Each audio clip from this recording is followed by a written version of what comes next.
Please tell me that we... Yes, it's saved.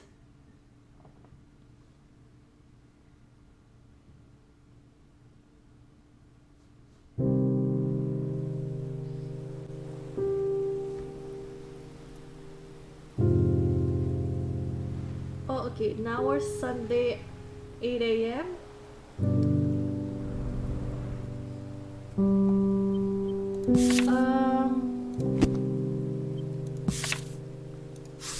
Did we... Oh, we did read the BBC. Okay, so Pastor Jacob will be presiding over the Sunday service. I need to catch him alone and ask him about Mr. Vestergaard.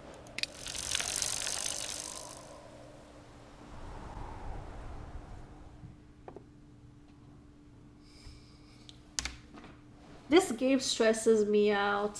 Like, I never said I would be good at that Game of Thrones.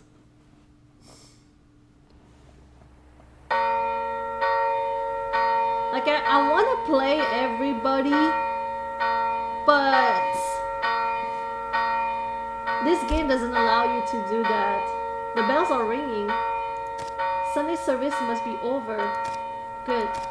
I need to find Pastor Jacob. If there's anyone in town who can help me find leads on how to help Anders, it's him.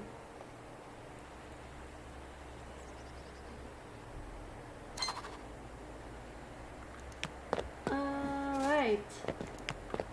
Oh yeah, I can use the WASD.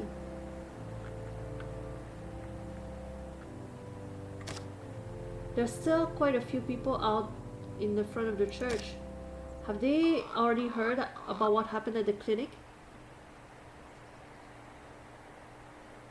You missed the House of Dragons Sunday?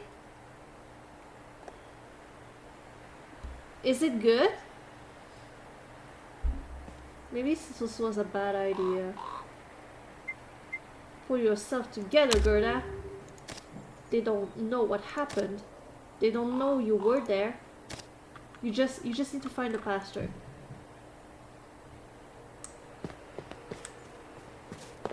Oh, I want to explore and see who's here.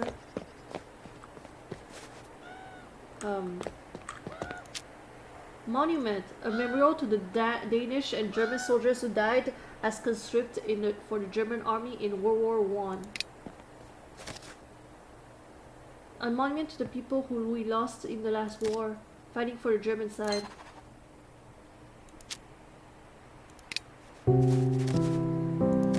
What are you doing? Oh, Gerda. They're saying someone broke into the clinic. How terrible. Are you alright? I'm fine. I can't believe the luck you're having these days. Let's hope they find the culprit soon. Let's hope not. What are you doing? Paying my respects to the fallen. She smiles sadly. To Oscar. Ah, yeah, I might at some point give it a chance. I might at some point. The soldier went back for the painkillers. Oh, that soldier, yeah. He got out of there as well, right? He almost blew like our cover. Like he was about to use the gun, and that guy was gonna like wake up. Is Stelman found him? No. I know he did the right thing by volunteering to join the fight, but it still hurts to know that it might have all been for nothing. And now we don't even have a body to bury or mourn properly. That's why I'm paying tribute here. It's a nice gesture. I'm glad you think so. They're just candles, but it's something. She tries off and her eyes become clouded with melancholy. Are you sure you're alright? Sometimes I can't help but wonder if it was worth it. Oh my gosh, hi, nerdy horse girl! Sugar, We're glad you're here. How are you doing? Welcome.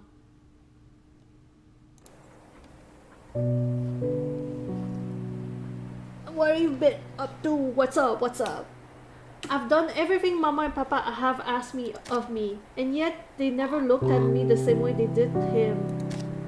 It wasn't until I became secretary to the bastard that they finally seemed to see me at all. But then we received the news that Oscar had gone missing, and all they could talk about was his heroic sacrifice. It made me so angry. I'm sorry, that was a terrible selfish thing for me to say. Please, Gerda, just forget I said anything at all. Now, I must be on my way. It was nice seeing you again, dear cousin.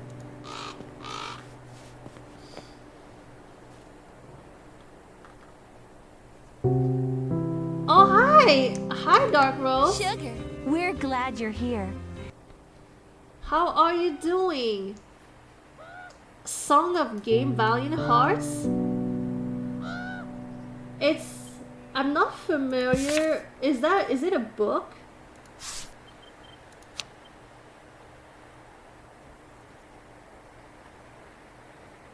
This game is about, it's not about World War One. It's like we're in 1945 and we're in Denmark, and the area, the town where we're in is under German rule. So we're trying to navigate the situation here.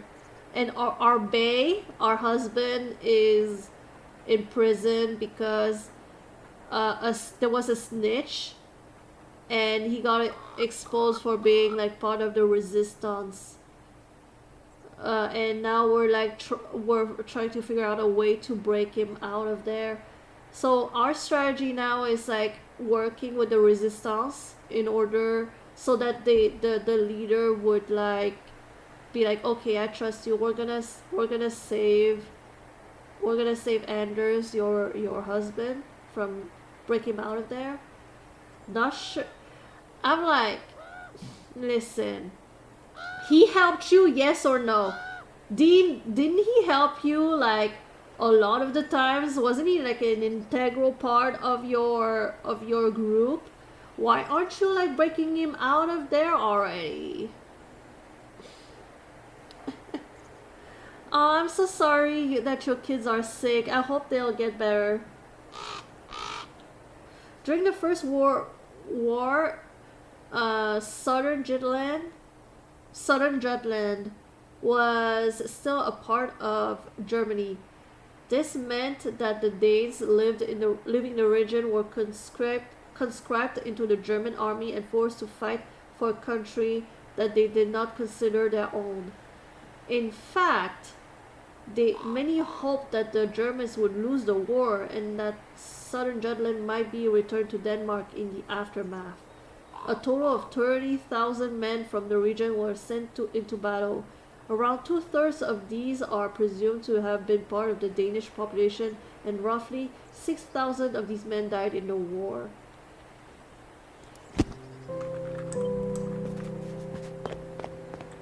Is this bed okay? Are you drunk? Sir, are you okay? Are you drunk? Do you need to lie down? Do you need a glass of water? Old car? He looks like he's trying to mount his bike. That's probably what it is. It's disgraceful is what it is. Did you see that Nazi girl over there? Putting candles on the monument of our fallen heroes.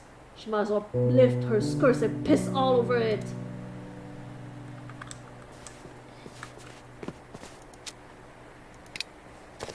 All the tires look worn down.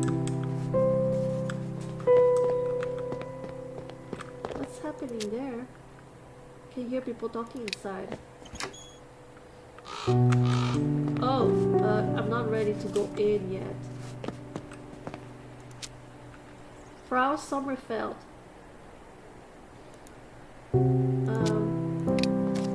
Gerda. Goodness, are you alright? We heard that somebody broke into the doctor's clinic last night. That poor old man. What is happening to our town? A doctor's clinic robbed like that? It's unheard of. He might not like us Germans very much, but that doesn't mean I wish the man any harm. How was the sermon? Oh, marvelous. Our pastor really has a way with words. And he has been kind enough to continue his sermons both in Danish and German.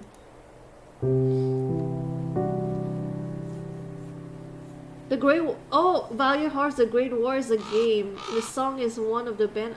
Oh, okay. Nice, interesting. Ooh, what's happening here? Oh, there's a lot of food. I love food. It truly is impressive that the women of this town can come up with despite the strict rationing.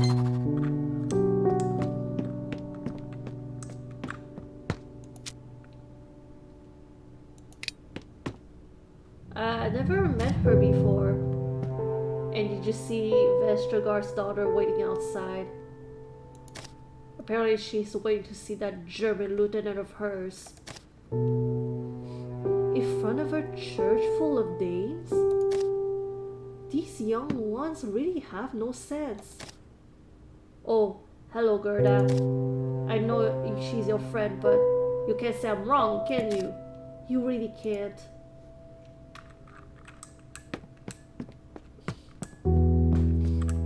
I have a good relations with both sides so far, so it's good. Torben! He's holding a plate with an abundance of cakes stacked on top. Were they searching for him? Careful there, Torben. He splutters and coughs for a little. I'm sorry, Gerda. Didn't see you there. How are you? There's still crumbles in his beard. I can't stop staring at them. You got a little something there. Oh, by the devil. Sorry about that. I heard about what happened to Anders. That poor kid. I've never thought. Look, if there's anything I can do for you, you just let me know. Thank you. Here, why don't you have a piece? Sure, thanks. These are rough times. We should take what little we can get, especially at the dinner tonight. Though I'm surprised the factory job didn't sound with Vestergaard on the whole thing. It does seem like a lot of damage. Sure was. It's going to take weeks to clear that mess. Bad news for the old man, good news for me and my truck for once. Of course, that's going to have to wait for a day or two. I've never known Vestergaard to take this time with things. Not up to him. The Germans have taken a special interest. Got their own crews moving things around before the rest of us get to cleaning. Well, his factory does make goods for the Germans, doesn't it? Nah, this is more than that. The old folks must have something else going on. Oh, Vestergaard has some kind of arrangement with the German military. I'm not sure what. But now, if you don't mind, these cakes aren't going to eat themselves. Torben, did you just stuff a cake into your jacket? What? Maybe just one, not for me, of course. For some friends who can't exactly come out right now. You know the time.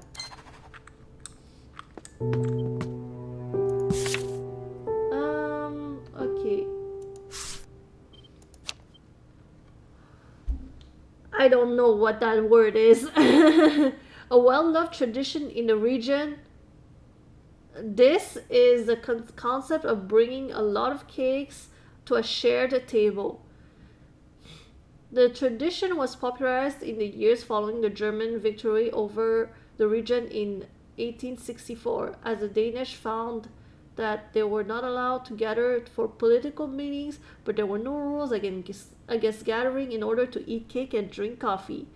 A true cupboard is a spread of 21 cakes with a minimum of 7 kinds of soft and 7 kinds of hard cakes.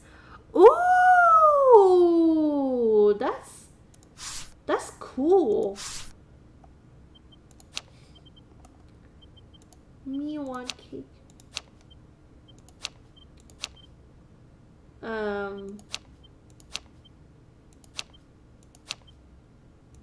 Is there any other secrets that we uncovered? He was a crusader of the German army during the First World War. Having lived in the shadow of her older brother has made her feel inadequate.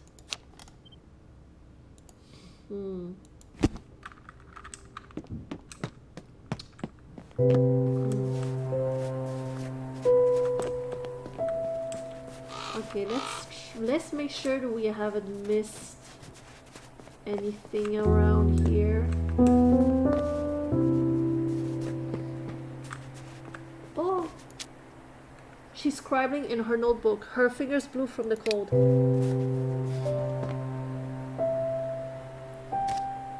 Margaret? Oh, Gerda. She snaps the notebook shut and turns to me with a worried look. I'm so sorry, where have you been? I've been trying to get a hold of you, but you weren't at home. I heard about Anders.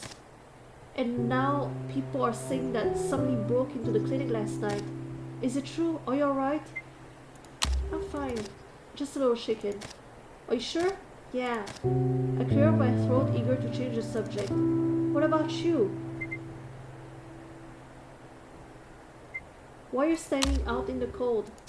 Oh, I'm waiting for Wolfgang. We're going to have a lunch together. He said he would pick me up in his car after the service. He's a little late. Are you sure this is a good idea? Meeting a German officer so near a church full of dates? Well, surely they must be used to it by now. Your cousin visits the church too, and well, she works for the Gestapo. I'm sorry, Gerda, I didn't mean to. I suppose you're right. Wolfgang is just an officer. He's not like them. Oh, you know what? Come to our party tonight. My father will be there. I'm sure if you will just talk to him, you'll be able to help with Anders. Do you really think so? Of course. He's not without influence in this town. And would the Germans certainly owe him a few favors given how accommodating he's been. That could prove useful. He hasn't been courting their favor for nothing. And with the war going the way it is, I'm not sure they can afford to lose too many friends. At any rate, I think it might be worthwhile for you to attend. It's a very big social event. Indeed, it seems like the whole town will be there. Well, you know my father. Not even war and occupation can deter him from throwing the party of the year.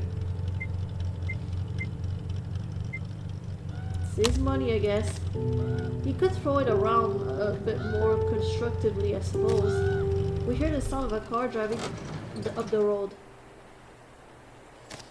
Oh, he's here. And so is Reinhardt. Did he tell anyone about what happened? He looks even more pale than usual. Fraulein Margit.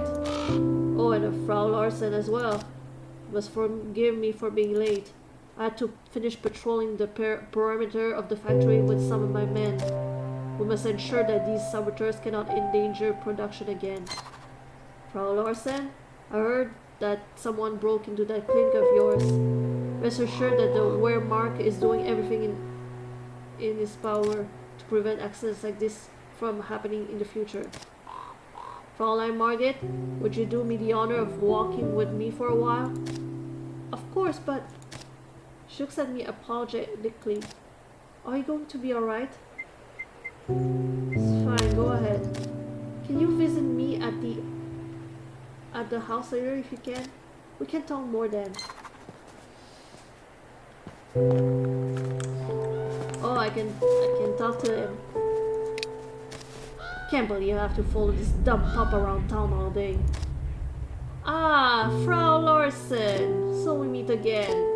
Have you come to seek absolution from the big man upstairs? I'm afraid that you'll find heaven quite empty these days.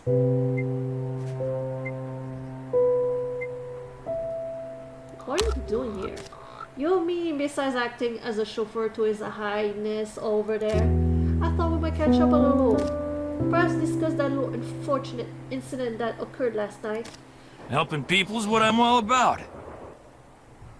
Oh! A moose egg could be could be a deer though. Thank you so much for the follow. I appreciate that. Welcome.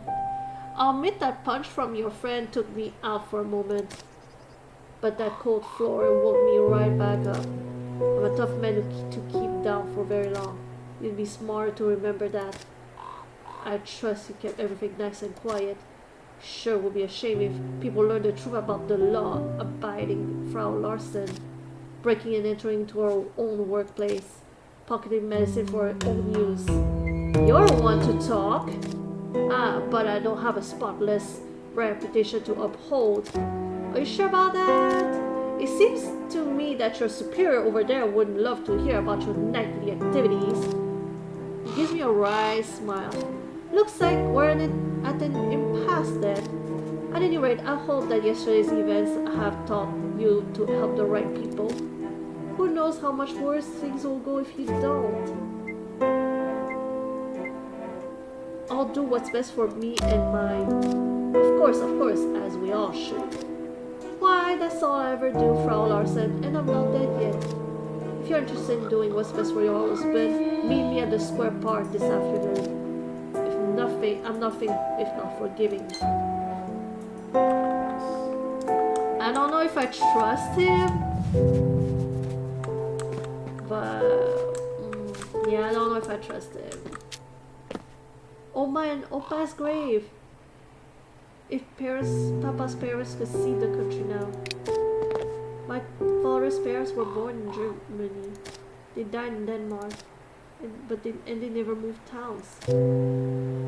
What country will Southern Jutland belong to just 10 years from now?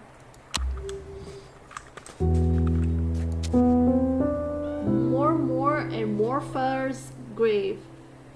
Mom's parents.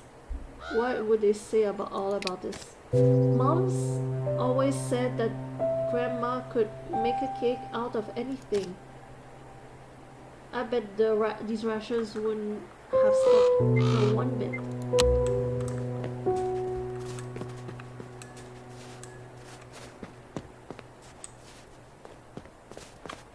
I love like the little animation of the snow, like when you walk. It's cute. Huh. One of the books is lying dejectedly on the ground.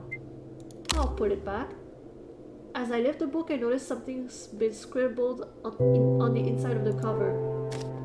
They bind us hand and mouth, but they cannot bind spirit. Brave words. It's time more people actually believing them and took a stand. I put the book back. Here we go, safe and back.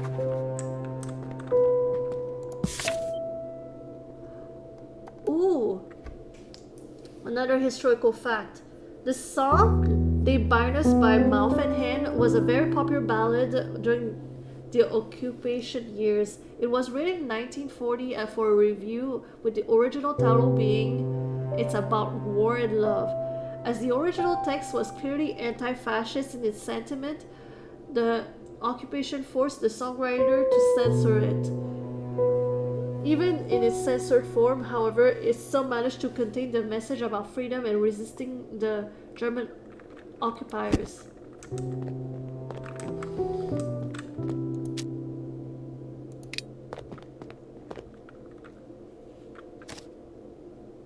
Morning, Miss Larson. Mrs. Larson. Making a bit of time for God, eh? Oh, leave her alone, niece. Why, I'm chatting, just a bit of banter.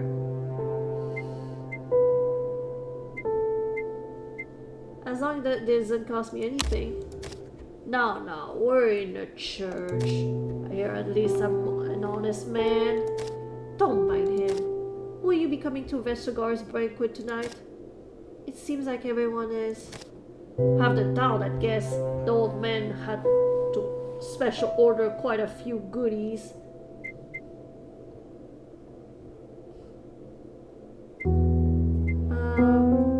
I'm gonna preserve my one wit. Must have been quite another nice profit for you. Can't complain, need to stay ahead of the competition. These city boys from Copenhagen aren't making my life easy. They're starting to set up in the town market too. I'm sure talking about them loudly in an echoing church is the perfect way to get a leg up. Meanwhile, our latest guests aren't exactly docile little chickens, are they?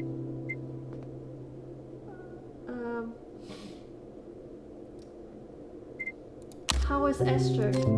Protective, like a mother bear, but quiet at least. Not like those two resistance birds. They won't stop arguing about some old farm north of town near the riverbed. She wants to go, he doesn't. She does, back and forth all day. Never knew that Peter would be so timid. It's like he and your Anders switched places. I never knew. Oh, trust me, dear, a busy man is better than a dull one. Keeps things lively. I wonder you're not married, sister. You'll want to talk. Where exactly is the line of women at your door?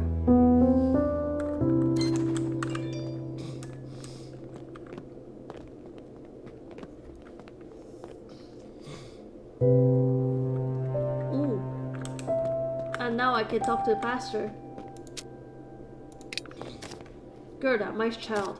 I've heard the news. Ah, poor Harold. What a shock. It must have been thieves stealing to his home in the dead of night. Surely that request I made of you has nothing to do with this dreadful business. No, do not answer, my child. Of course it cannot have. I declare it cannot. Now let's speak of other matters. You look like you have a question for me? Yes, but perhaps we could speak somewhere more private? Why, of course. Follow me.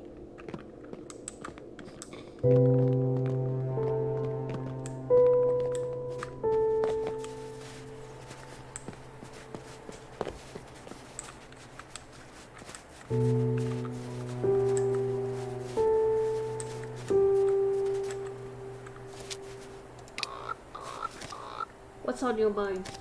Please tell me everything you know about Mr. Vestergaard. Mr. Vestergaard, but why? He's a powerful man with connections. He might be able to help Anders. I have to try and convince him. I'm afraid I do not know much more than yourself, child. The banquet tonight will be a treasure trove of information, but you must not attend empty-handed, my dear. The more we know, the better. Precisely. The Mr. Vestergaard should be your first point of interest. I suggest you go around town and see what gossip you can uncover about that old profiteer. And then share it with me, of course. Of course. You'll be able to connect the dots better than me. You flatter me, child. I'm merely a humble servant. But before you go, there's something I'd like to ask of you. A friend from the south is eager to find a way to Sweden.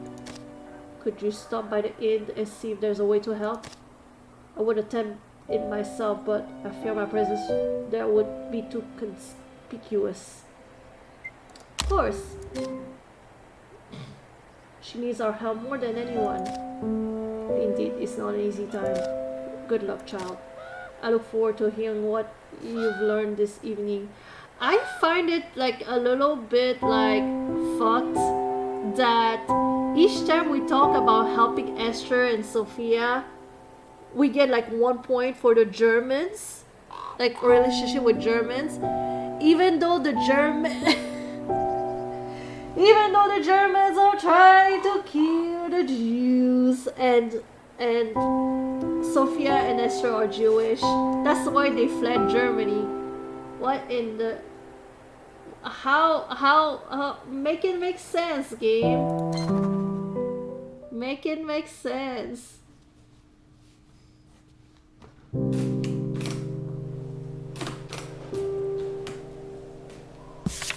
Looking at the congregation, I couldn't help but see our little town's fraught past. The effects of changing hands between nations lasting for generations. The gravestones at the church, including my family's, attested to this history. In better times, our differences and the injustices of the past were forgotten over Sunday cake. But now, they smouldered just below the surface, ready to combust. What this town needed after the war was a good cake to smooth things over. Once so decadent that any arguments was dissolved along with the icing. The scars of our history were still too fresh to ignore. The town would be divided for a long time to come. Both Germans and Danes were just trying to live their lives, and I hope that they could stop the difference from dividing them.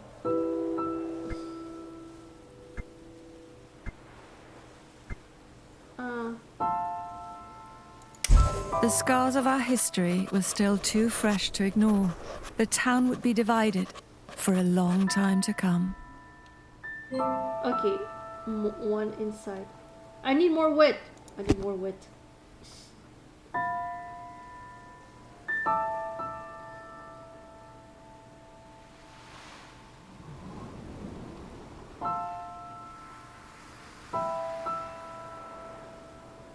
The soldiers and workers. Reinhard has offered. The resistance could be valuable allies in helping to save Anders. I should see if they need any help. I'm gonna go first to check out on Esther and Peter and Sophia. I'll see.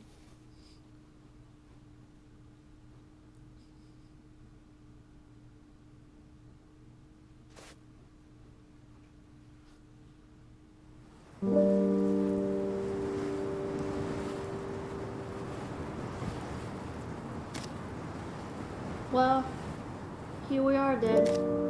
I wonder how Peter's doing after what happened last night. What about Esther and her daughter? What will I say to them? I guess I've got no choice but to find out. Cause and effect? What was the cause and effect?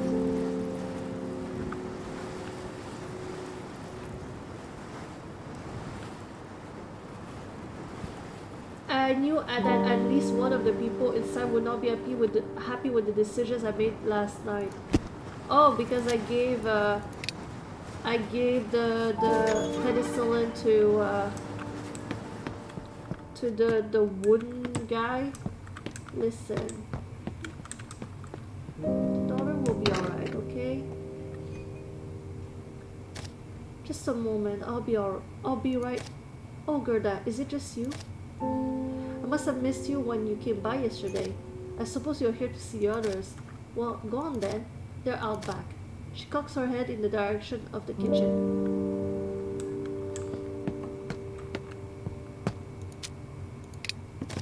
Or what are you looking at?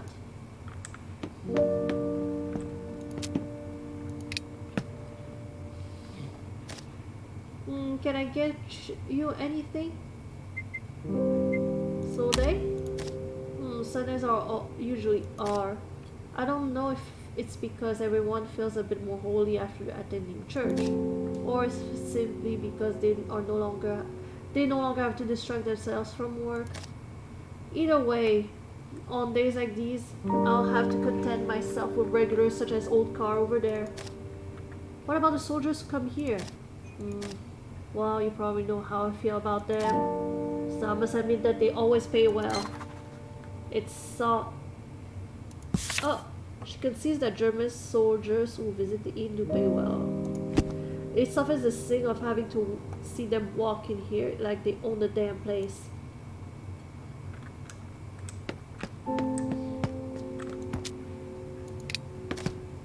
Miss Daw is now taking new students to learn the piano. Aw, good for them. It's a recipe for stewed cabbage. Oh, but I want to know the recipe. I think I remember how to do this. And there we go. But we can't just... Gerda, you're back. Peter told me that you helped him get the penicillin from the clinic after all. I don't think Cass would have survived the night without it. We're really most grateful. Thank you. I'm glad it wasn't for nothing. How's your man doing now? He's resting. But we appreciate if you could just take another look at him, now that you're here. Oh, but before we do that, I need to talk to Gerda up for a spell. Of course. I had better go prepare for our next move. Come see me when you're done here. Hey Gerda, join me over by the truck, will you?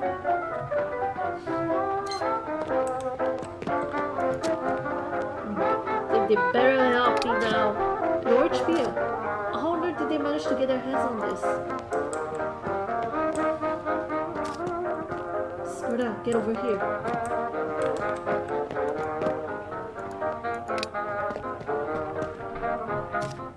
So, what did you want to talk about?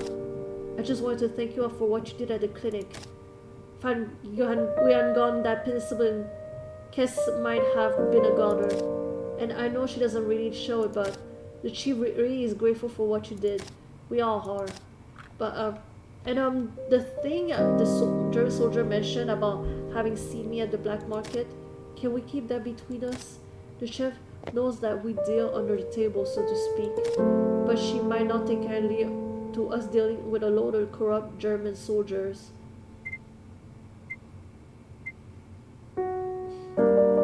Your secret's safe with me. Thanks. Now would not be the best time to. Here are several of the boxes inside the truck to topple over. What the hell? Uh-oh, someone was listening in. It's that boy again. He stares at the both of us. His eyes are wide with fear. Uh-oh, you're in trouble. They attempt to bolt to the side. Shit, hey! Peter grabs the boy and slams him violently against the side of the truck. Let me go! Let me go!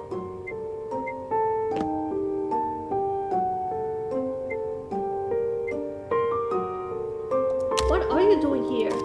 Let me go, you traitors! Stop squinting and answer a question, you little shit. What are you doing here? I don't have to answer to you. Now let me go or I'll tell my father. I'll tell everyone where you're hiding. Oh, you think you're smart, huh? Hiding in my trunk, spying on us like you're some kind of bloody Nazi detective. Fucking hell, this is bad. What are you going to do with him? Well, I can't very well let him scamper off now, can I? Look at his uniform. The boy's a damn Nazi. God damn it. Why did you have to come here? Peter's hands are inching towards his pocket. Peter, wait! What? Let's talk about this first.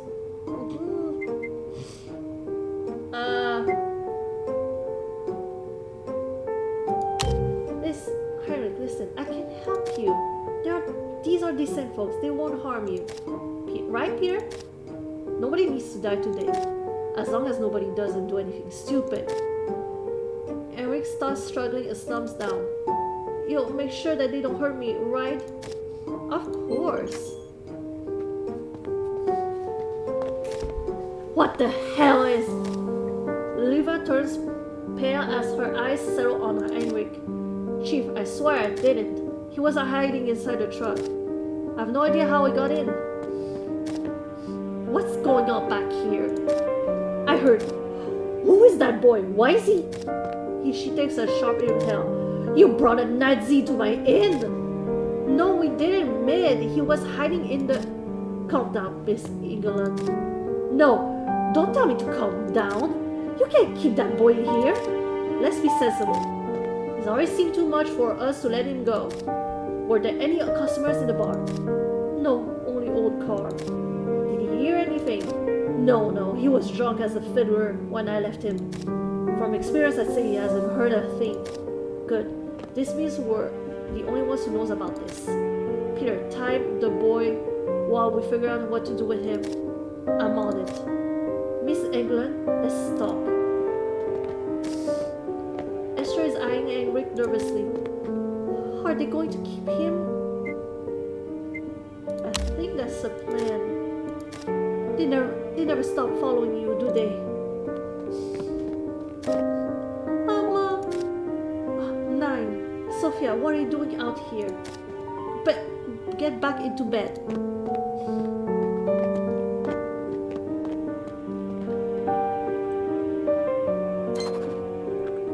Oh.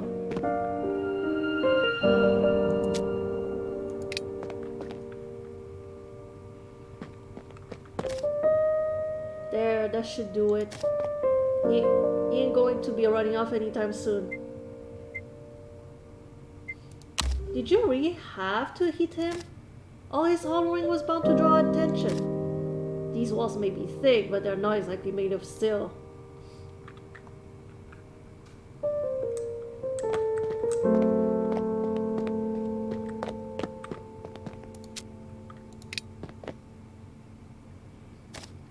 Oh, my chance. How many times do I have to tell you? When I tell you to stay somewhere, you need to stay there until I tell you it's safe. I'm sorry, Mama. What are you two doing here? Doing? I'm fine, but how are you two doing? My little girl is getting worse.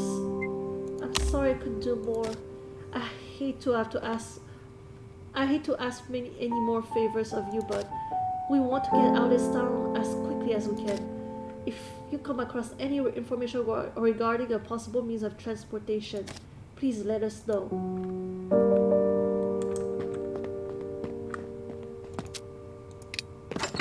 It's up. I should talk with Liva to see what her plan with Henrik is.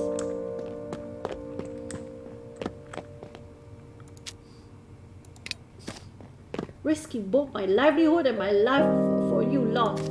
I won't stand for it. I want him out of here.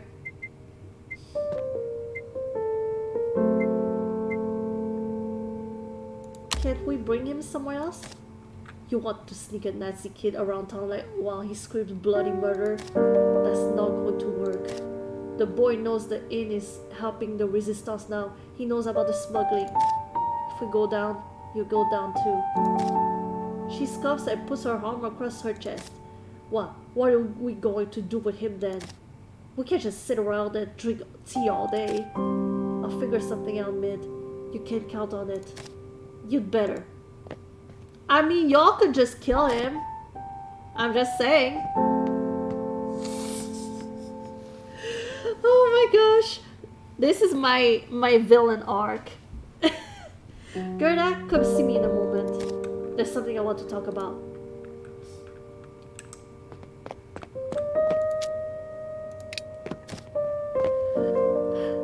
Don't act like you didn't think about it. Y'all thought about it. It would be a problem if we just killed him. You silence him forever, permanently. What a mess. You wanted to speak with me? Yes. Peter says that you're friends with Vestergaard's daughter. I assume that means you'll be attending the old prophetess party tonight. That's the plan. We received a tip that's too good to pass up. A citizen sympathetic to our cause is planning to deliver valuable information at the banquet. Clearly, Peter and I can attend ourselves. Our plan so far has been to send Torben to investigate this lead. He's not a member of our organization, but he's dependable.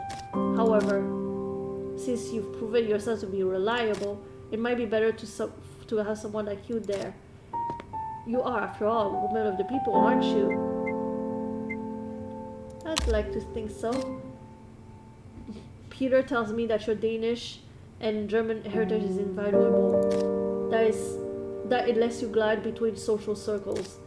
We could use someone like that at tonight's event. But I need to know, can we trust you? I've proven myself enough to you, Liva. I've been nothing but like just doing everything you wanted so far, and you still don't trust me? Oh my gosh. I kind of want to backstab Liva. I kind of want to backstab Liva because she pisses me off. I did all these dangerous things and she's still doubting my loyalty. God damn.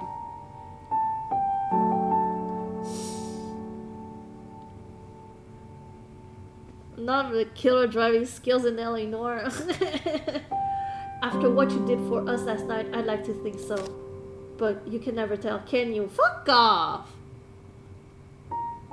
Fuck off.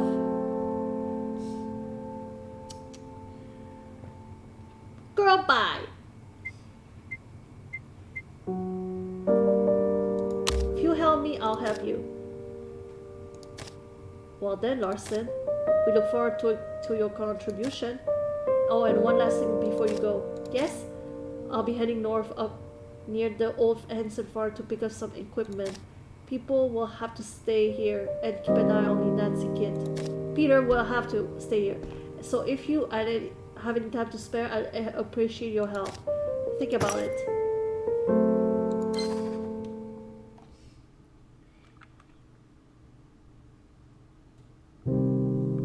Maybe both. Maybe both. At the front, soldiers shoot at other soldiers. In the air, pilots bring down rival airmen. And on the sea, sailors hurl volleys at enemy ships. But here in Tinglev, our resistance had been forced to capture a young boy who would reveal their whereabouts. It's hard to see what else they could have done, but my stomach churned at the sight of an imprisoned child. Was it right to hold him like this?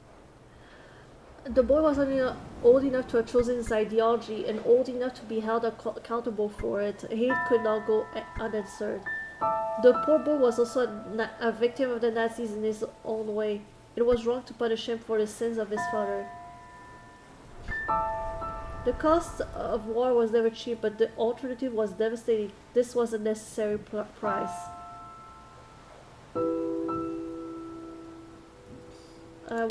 The cost of war was never cheap, but the alternative was devastating. This was a necessary price. Oh.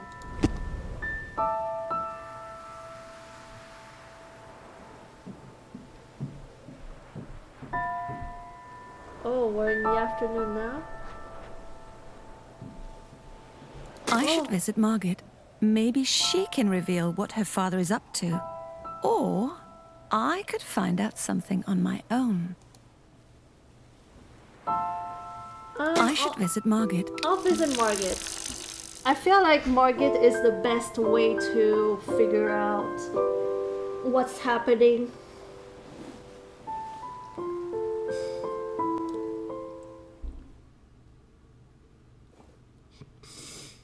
I think hold on. Someone's cooking. I'm smelling food.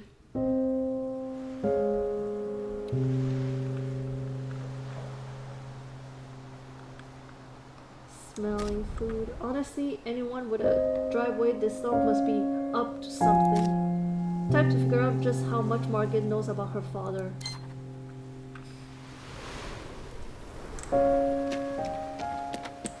Let's see here. Ooh. Stable window. I can see the horses moving around their stalls, and one of Vestergaard's cars is parked in here as well. They're not lacking for means of transportation, that's for sure. Wait, Esther could use one of the horses or cars it's a means of transportation. It's almost big enough to be a nice ring. Actually, Morgan and I did try to skate on it once when we were little. We weren't very successful. Oh my gosh, my the house that I grew up in when I was a teen, we had our driveway was like a circle like this, and we had a fountain, like at the in the front of our house.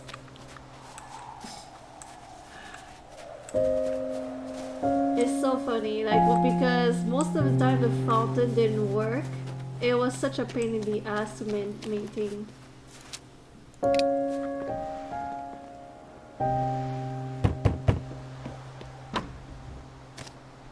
Oh, Frau Larson.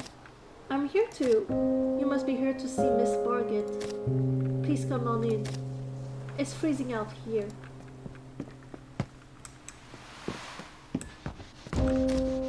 Damn! They rich. Please wait here. I'll go fetch Miss Margaret.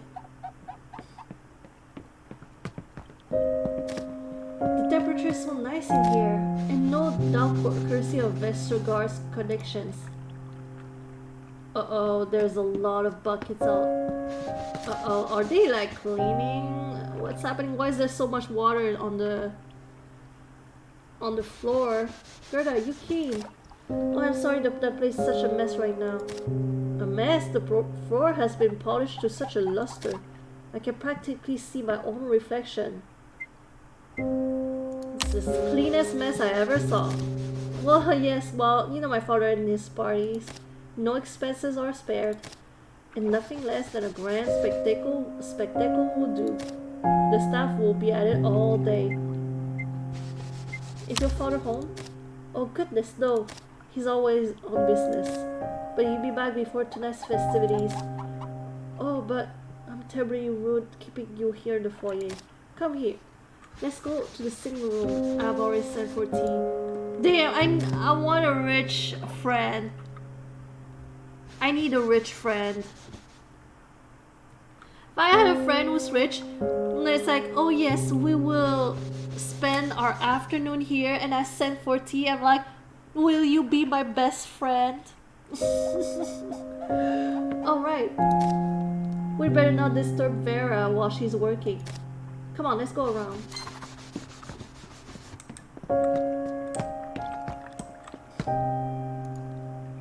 Vera, wanna talk?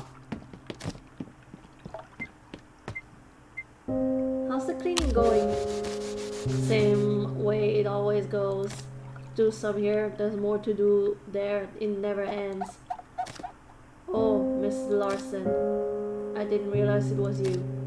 We haven't seen you around the house in a while.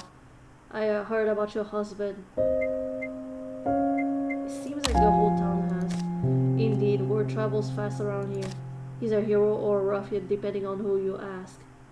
And if I ask you, I think your husband could have picked a better target.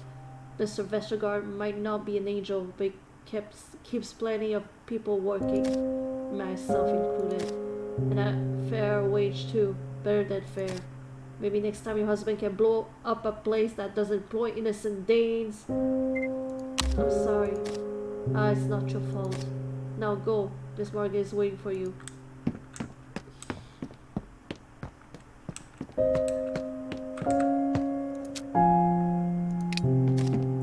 I wonder how many people they are expecting tonight.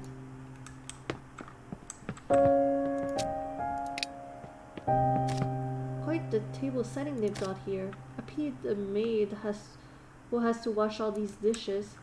Oh yeah, they didn't have a dishwasher yet, did they? Oh boy. Oof. You will have to excuse me, Frau Larson. I hardly got any sleep last night.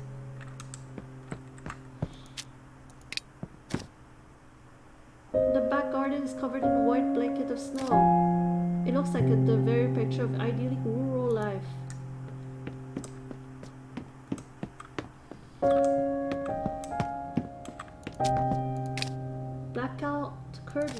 It must be a nightmare for the servants to take these downs every day. But if I suppose there are some laws even Mr. Vestergaard must obey. Blackout rules? AGBs! Sugar, we're glad you're here. How are you doing? Welcome, welcome. What have you been up to? What's good? What's poppin'? I'm playing Gerda, Flame in Winter.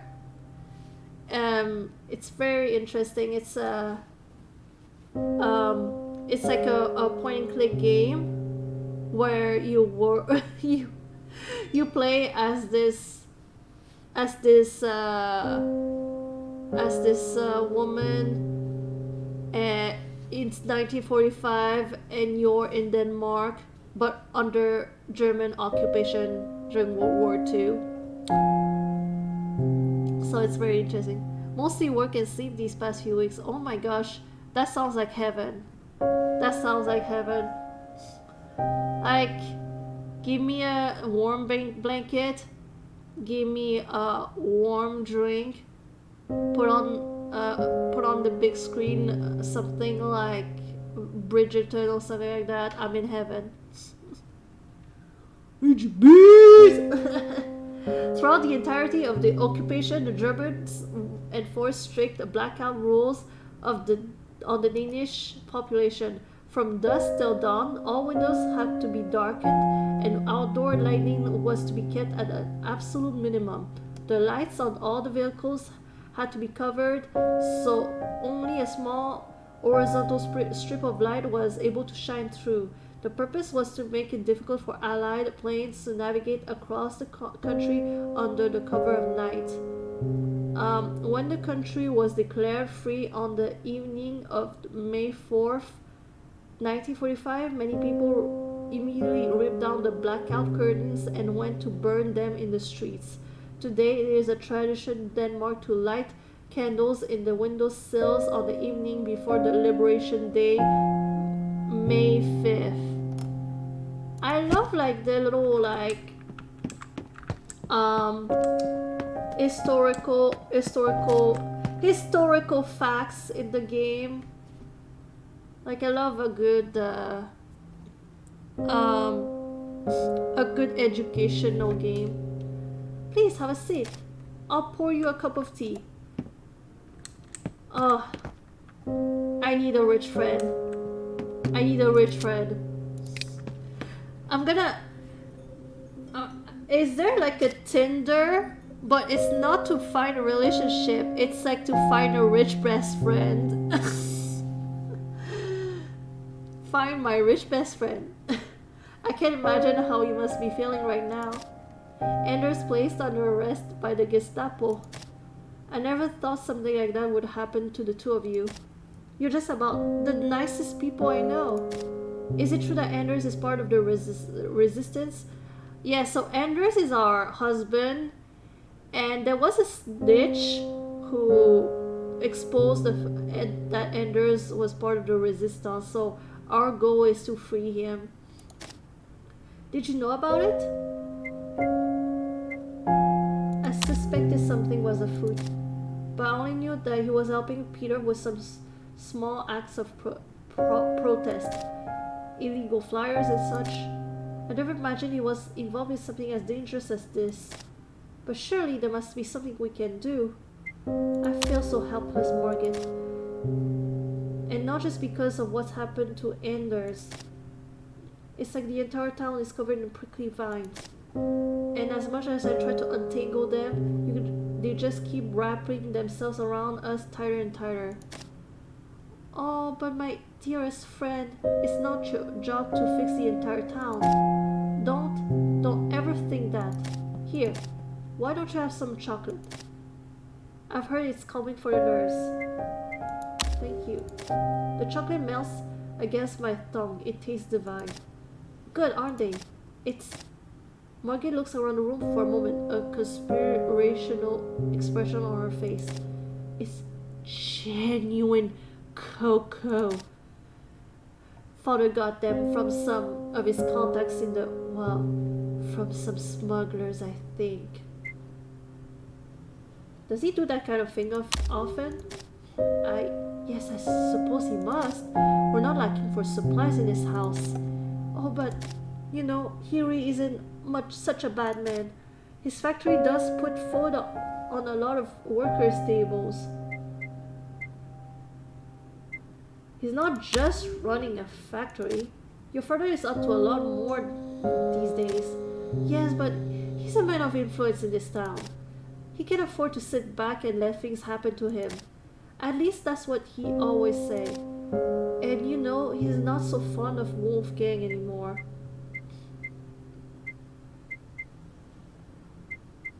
Even though he's working with the Germans? You know my father. No difference between the personal and the business side of things.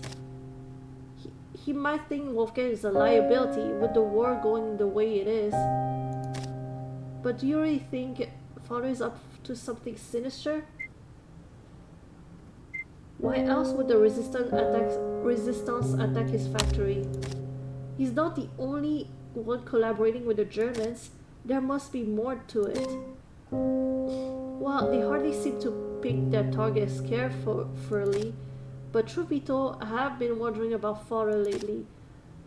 I was still helping with the company books until a month ago. Then all of a sudden he asked me to stop. Wait. Vestergaard is no longer having his daughter Margaret help with the company books. What could that be? Father has always been quite austere about the business, but he's always wanting us children to get involved as much as possible. You know, the other day I heard him talking on the phone. As far as I could tell, he was speaking with some... Hold on, let me make sure no one is listening.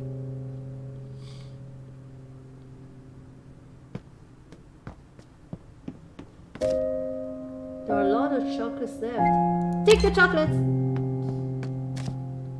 Alright, he seems like we're alone. So from what I could hear, father was taking to some merchants from up north. Sounded like he was going to meet them later to finalize a purchase. I heard him say something about a gold pig, a show of good faith. It's like something out of a detective novel, don't you think? Sounds intriguing. But why a gold pig? Perhaps it has something to do with Danish pork, I'm not sure. Haven't unchecked. Oh, never mind. I admire father, of course. What? I lost a point with Margaret? I stuffed all the chocolates into my mouth. That's why I found them delicious. You should be like happy about it. I admire father, of course, but sometimes I wonder if he's too caught up in whatever game he's invented for himself. You know, I started writing about him, about Wolfgang and Jacob and the whole town. I don't know if it's much of anything, but I've got pages of it back in my room. Sorry, I'm getting a little bit carried away, aren't I? Fine, I suppose I could take a look. Oh, but you really don't have to. It's all very silly, really, and it's fine, go get them. Alright, I'll be right back. I lost another point with her? What did I do? I tried not to be too suspicious. She'll probably be gone for a few minutes. I'm sorry, Margaret, but this is my chance. I need to see if I can find anything in Vestergaard's office. Anything that will help persuade him to help Anders.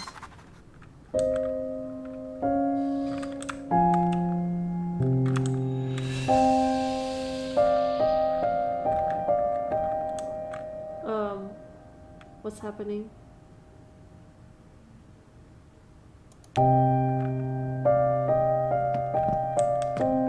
Oh my gosh.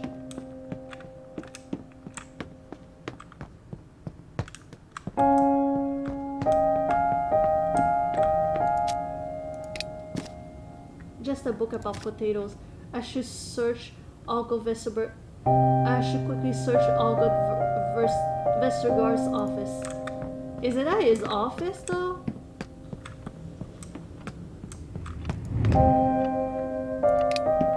Oh my gosh, I am... You forgot to mention the first thing you've been doing for weeks is play Valorant. Oh, that's cool. That's cool. Since yesterday, I've been non-stop playing Disney Dreamlight Valley.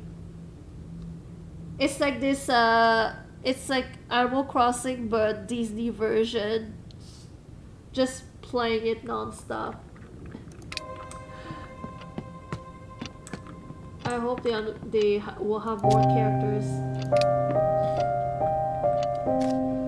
It's a letter addressed to Mr. Vestergaard, but something feels off. Dear Mr. Vestergaard, in order to make your dirty money, you have entered into an unholy alliance with the Nazi state. I wonder if you will be able to live happily after this war if you do not let something other than money guide you. You should let your daughter read this letter if you have the courage. That's awfully polite for a threat. I wonder who could have written this. Oh my god. It's locked. I think Margaret once mentioned that his father keeps a spare key in the library. Oh, and you think about it now? Isn't this the library? Seems like this shelf is filled with a lot of books on economy. Profits, interest, investments. No! Economy and society, no! Mr. Vestergaard sure has an exciting taste. Or maybe this one. The Wealth of Nations? No. Time to try a different shelf. There's no timer, so I guess it's not like... We're not like on a pressing matter. What a collection. Gulliver's Travels? No. Ship of Line? No key. Someone sure likes adventure books. How about White Fang? No. I need to keep low key.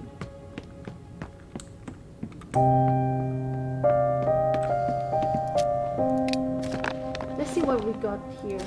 Paradise Lost? More like Key Lost. Prometheus Unbound? No. That must be Marcus' shelf. How about Fame, Fortune, or the Progress of Richard Hunter? Here it is!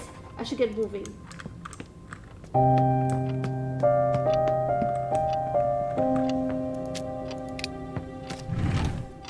There we go, a perfect fit. What's this? A folder of paper sits inside a drawer, the German eagle on the cover, proud and taunting. Next to it, an expensive-looking golden pig smiles at me from the shadows. Who's there? Is someone in Mr. Vestergaard's office? Oh no! She'll be here any second. The paper barely disappears into the bag before the maid bursts into the room. Uh-oh. Mrs. Larson! What on earth are you doing in here? You've got no business in this office. I was admiring the decor. There's plenty to admire in the rest of the house. This is a private office. I don't care how close you are with the family. You can just barge in as you please. I'm sorry. You should be. There are rules for a reason. You know, not everyone will give you a pass just because your husband was arrested. You Larsons are so impetuous. You're just like your husband. What does that mean? You're both making life difficult for Mr. Vestergaard. What has he done except be a friend to you? I haven't done anything. But your husband certainly did. Do you know how many people work at that factory? Just imagine if he'd be more successful. The rest of us can't afford to be so flippant with the rules. What's that in your bag, eh? In my bag? Gerda? Where are you? What's going on here? Oh, Miss Margaret, you won't believe it. Miss Larson has been snooping around in your father's office. Oh, Vera, sure it's not as so serious as that. Gerda, is that true? Not at all. But then what are you doing in here? I was just exploring a little. Oh, They'll believe me. Natural enough. This office is full of interesting knickknacks. That's all well and good, but those things are private. They certainly don't belong to Mrs. Larson's bag. No, that's a strong accusation, don't you think?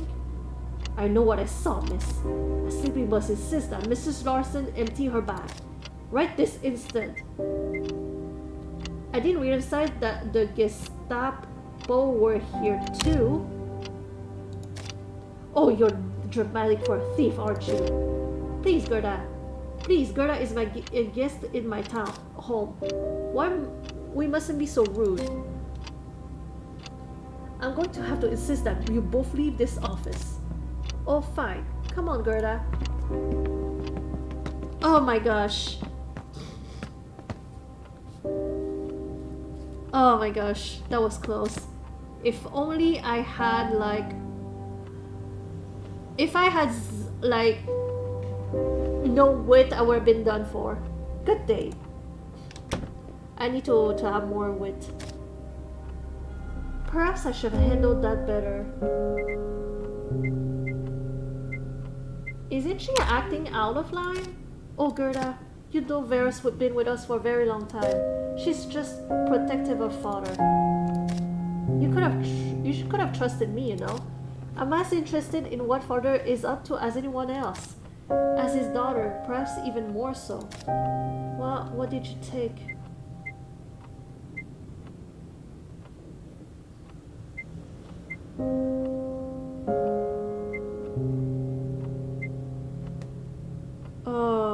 I don't know if I should trust Margit. Oh, come on, Gerda.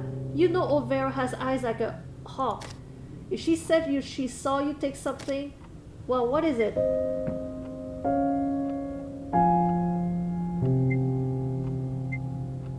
Why did you cover for me? If you knew I'd stolen something. What do you mean, why? Because I'm your friend. The pages fluttered onto the table. Oh my, is this a train schedule? Why did you tell me you were looking for something like this? I wasn't sure what I was looking for. Father is up to so much these days, but I want to know if it's something bad. It looks like a train schedule for a train headed to Germany. Father certainly sells things to Germans, but I've never seen shipments this large before. The radios we make here would hardly fill a fifth of these train cars. What could he be sending? I think we'll need to do some more digging. Will you tell me if you learned anything else tonight at the banquet? Of course. Thank you. There's a folder lying on the table next to Margit. It must be the piece of writing that she went to get for me. And what about your stories? Oh, don't worry about that now. You have a lot on your mind. I'll see you at the banquet, I suppose. Not my relationship with Margit being like salvage. What is Vestergaard up to?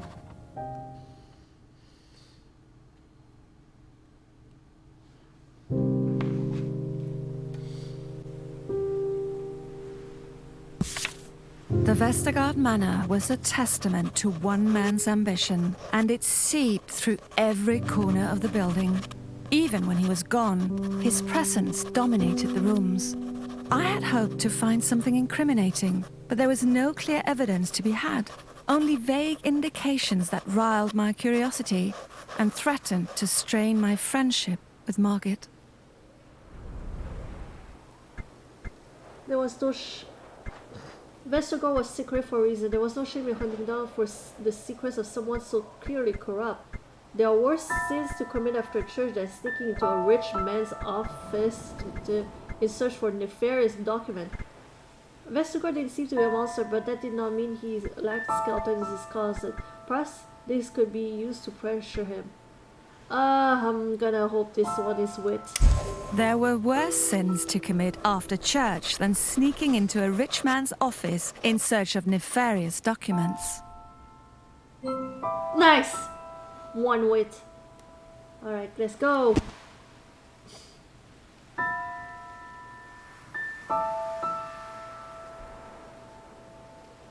Okay, it's 3 p.m. The soldiers and workers. Oh, okay. Reinhard has offered to look after Anders if I help him with something. I wonder what it could be. The soldiers and workers here might be willing to... Oh. Oh, there's another... I've been told that Leva will be carrying out a mission here today. If I go and help her, she might come to trust me more. I've helped her enough as it is. I've helped you enough as it is. You need to... Yeah.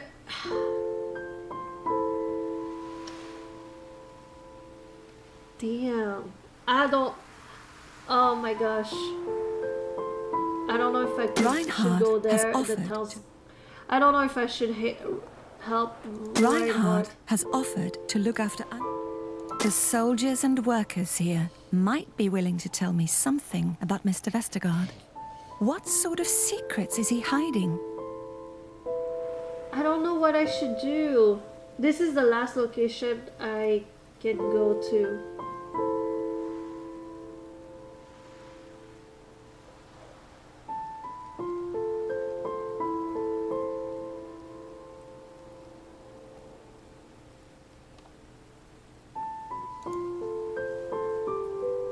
Reinhard has offered to look after Anders if I help him with something. I wonder what it could be.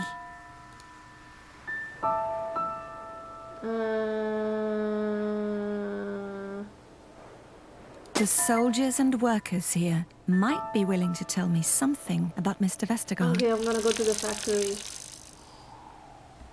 Yeah, I don't think I trust Reinhard to look after Anders. I'm gonna go dig some more.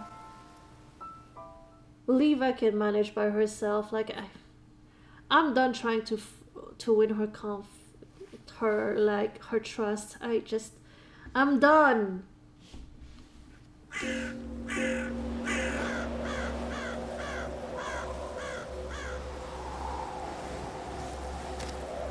Darn. My turret is getting low on air. Just what I needed. I'll have to give it a few pumps. Good gracious! What on earth was that?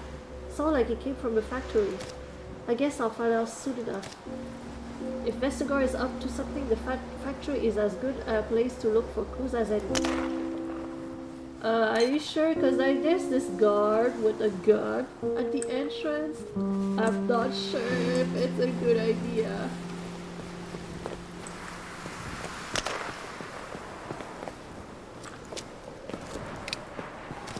Oh my, there must be quite some explosion. I doubt they'll be able to rebuild this wall until spring. Not with the weather we're having. Oh my gosh. Okay, let's go talk to him. State your business. I need to think of something so he'll let me in.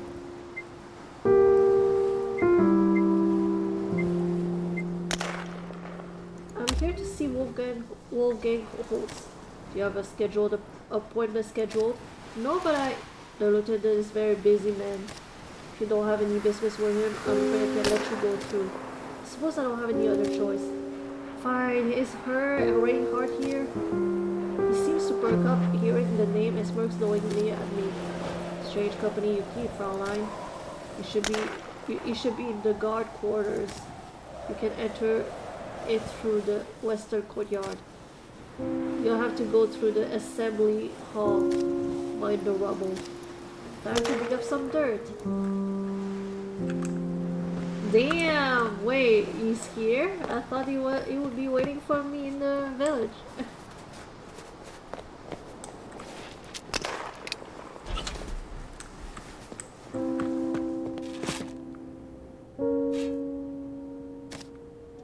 There's a draft coming in from the ruined side of the building.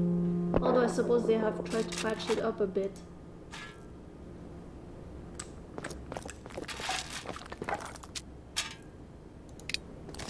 Excuse me. Now what do you want? Can't Can't you see I'm busy? Can you tell me about what happened? What's to tell? Some saboteurs infiltrated the factory and planted a bomb. End of story. There must have been a reason. Everything's got a reason. I'll be there if I know why they hit this place. By the time I got here, the fire brigade was already busy putting out the fire. What were the guards doing? Shouting mostly. They were carrying boxes out of one of the depot rooms upstairs. Never seen them do so much grunt work in my life.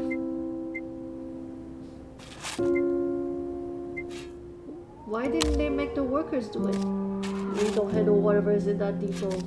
And we don't talk about it either. I need to get back to work. It's hardly a smoking gun, but it's starting to look like... It's starting to look like Vestergaard is up to something after all. What could the Germans be storing there?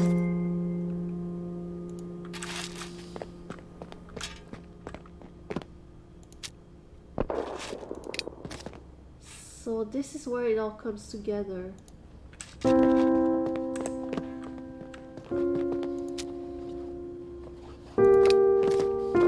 sorry, I can't talk right now. I have to finish these before my next break. Is everything alright? Yes, everything is fine. This is a fine job. But I just wish the guard over there would just put away his gun. It makes this place feel like, you know, one of those prison camps. I'll see if I can do something. Oh, would you? My German isn't the best and he doesn't seem like the patient type.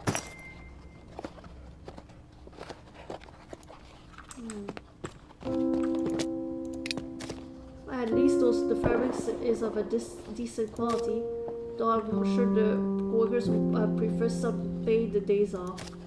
What do you think you're doing? These are for employees only. Hands off.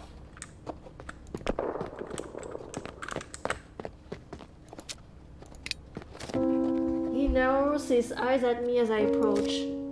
What can I do for you? About that gun you're holding. What about it? It's upsetting some of the workers, so I'm carrying it for their protection. We need to be ready in case one of those saboteurs decide to come back and finish the job. If that offends a few workers, so be it. But what about their productivity? It's detrimental to the workers' efficiency if you're waving that thing around. If people are frightened, they are more liable to make mistakes. Do you really want to risk the quality of the equipment being sent to your comrades at the front? Alright, you may have a point. I'll lower it, see? Now get moving, I have a job to do here. I managed to convince the guard to put away his gun. The workers will be pleased. Oh, thank you. I can't believe you actually persuaded him. Here, take these radio parts. They're quite valuable. Nice.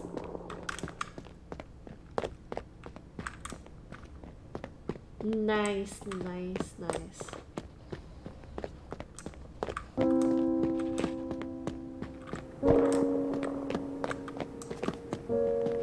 Oh, there are people outside here.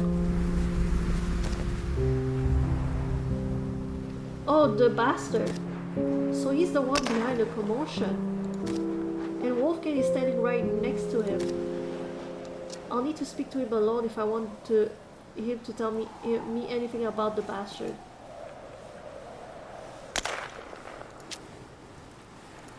I can't believe they're letting him fire a gun so close to civilian workers. It's reason and outrage. Shh, your voice down. What if they hear us? Hear what? Oh god. For the break. Thank you very much. Isn't it a bit cold?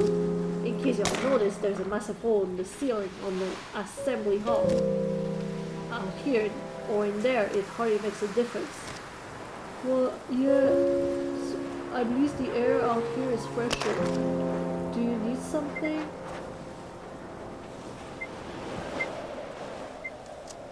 Is the inspector here often?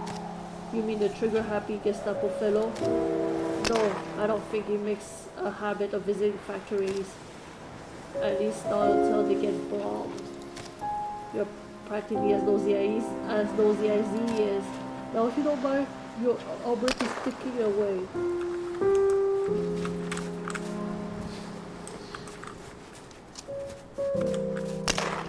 Bullseye! Now how about that, Holtz? Care to try and see if you can beat that score?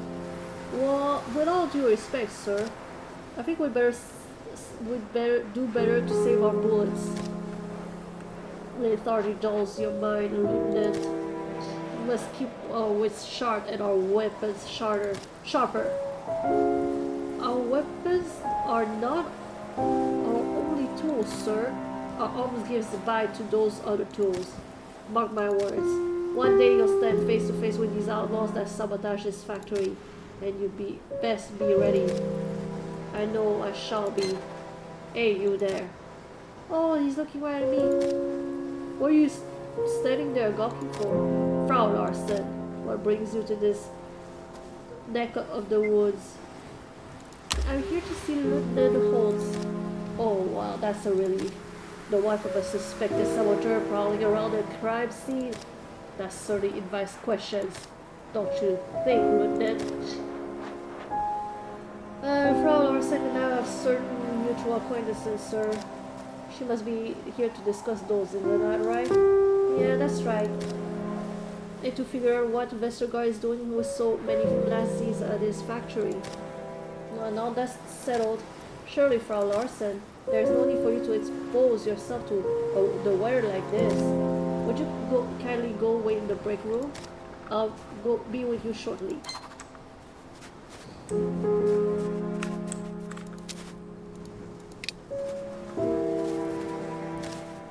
How much of this stuff have they brought to Tingler?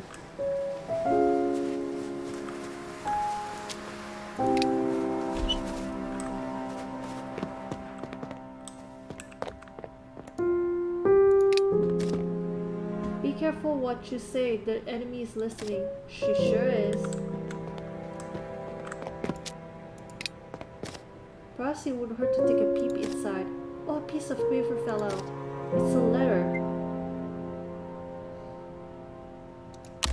Dear Mama, I hope this letter finds you all safe and sound. News have reached us that the English and Americans have bombed Heilbronn.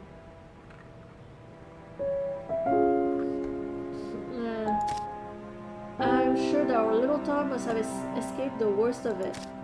But my heart aches for the time I think of you being so close to the fight while I'm safe here in Denmark.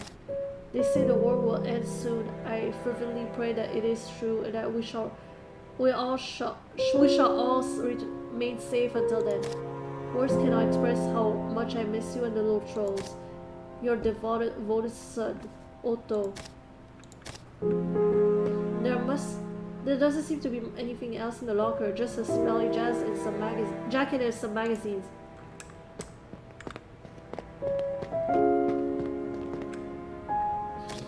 Oh, this room reeks of smoke and sweat. Hey you, what do you think you're doing here? Hey soldier, this Frau Larsen, she's a recent acquaintance of mine.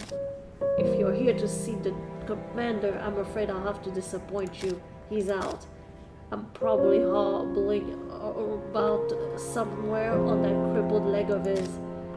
The two young soldiers laughed hesitantly. Actually, I saw him outside. He was talking to Felix Stahl. Oh, was he?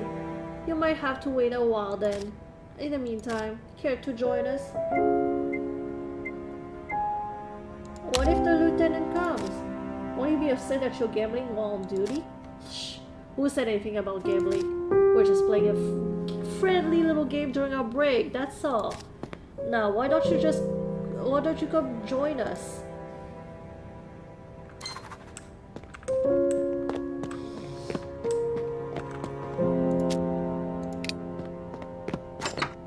locked.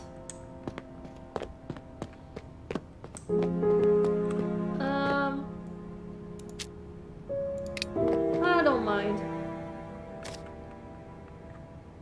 Reinhardt smiles broaden as I approach the table.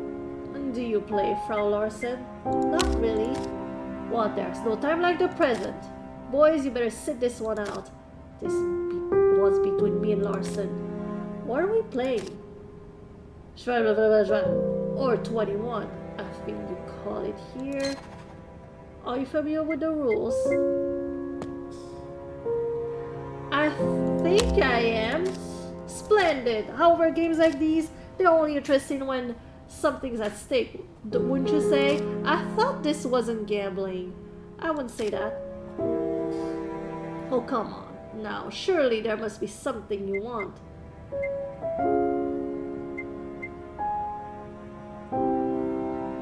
I want information. I want to know what Mr. Vestergaard is up to. You want dirt on the old man? Deal. If you win, then I'll tell you something about him. In fact, since I'm feeling particularly lucky today, whatever you wager, I'll double. What do you say?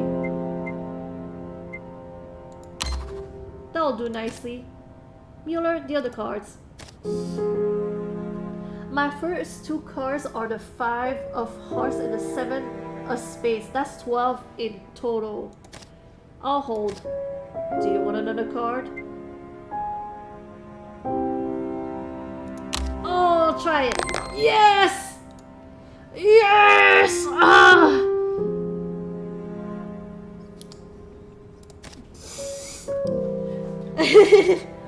It's called a love for gambling. This card is a 4 of clubs. That brings my total to 16. I'll take another card. Now, Larsen, do you want to hold? Do you want another card? I'll hold. Alright. I have the Jack of Spades, 3 of Spades, and the 6 of Hearts. That's all 90. I'm afraid that means you lose. Damn! Don't look so sour, Larsen. You can win them all. Dang it! I should have gone for it. What the devil is going on here? Commandant. We were just... Soldier Warner, your break ended 5 minutes ago. Go back to your post at once. Yes, Commandant. And you sold that Mueller. That stain on your uniform is an absolute disgrace. Clean yourself up, for goodness sake, man. Right away, Her Commandant. And you, Reinhardt, my office, now!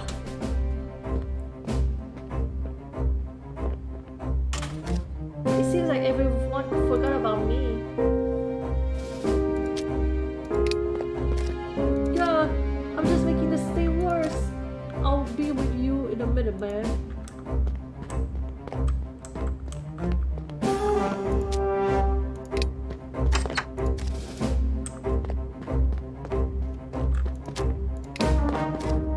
Okay, speaking so loudly that I can hear parts of their conversation from out here.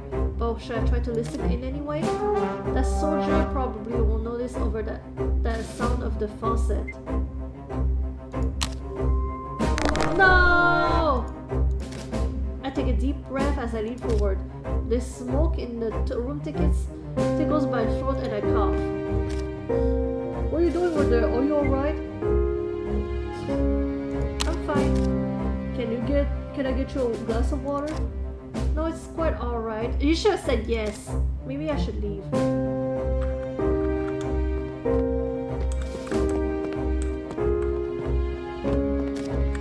Oh, Frau Larsen, hold on just a moment. Yes? The stain just won't come out. You would happen to have some sort of housewife trick I can use. Just soak it in vinegar. Really? Yes, maybe I should try that.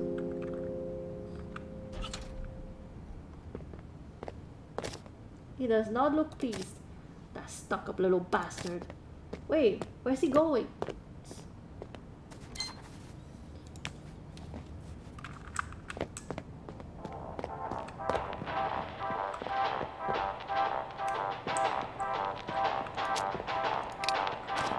looks a bit flustered as usual, but happy. I wonder when this was taken. Storms of Steel by this guy was in the back book of poems and short stories by Ludwig T.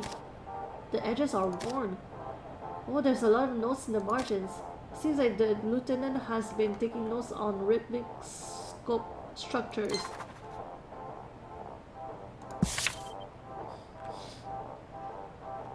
He has started doing regular patrols alongside his subordinates. He seems to be trying his hand at writing poetry. Good to know.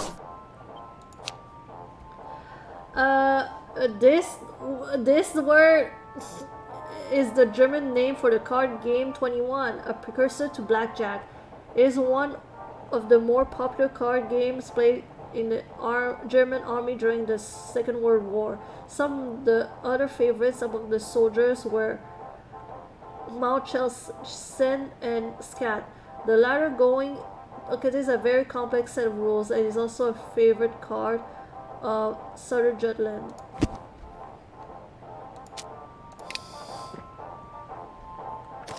Excuse me, Herholtz? Where were you thinking, Frau Larsen? Sitting with a scoundrel?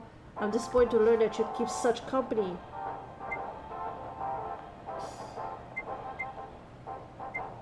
It won't happen again. Well then, is there anything I can do for you? Can you tell me about the explosion? That's what brought you here? He watches my face carefully. I'm afraid that's strictly classified. Especially considering, well, your husband's involvement in the case. Please forgive me. I don't think I can make him budge on this point. What do you think of Mr. Vestergaard? What a strange question. I respect him, of course. He's a pillar of the community. What a polite answer, almost too polite. I worry for Margit. I don't want her to get caught up in anything unseemly. But who knows where her father's ambitions could lead. Please, you must tell me if Vestergaard is up to something that might upset your occupation. I must admit, I have my concerns about Vestergaard. He has been most cooperative with the right, but his other associations leave much to be desired. Even the Nazis are starting to wonder about Vestergaard. Maybe I can use this. But it would have been terrible to accuse the man without having any concrete evidence. Now I have some paperwork that I really should be getting on with. But perhaps we might see each other at the banquet tonight. Farewell. Farewell. I should go see if I can find Reinhardt before I leave. He seemed quite upset. Perhaps he will be willing to spill some secrets.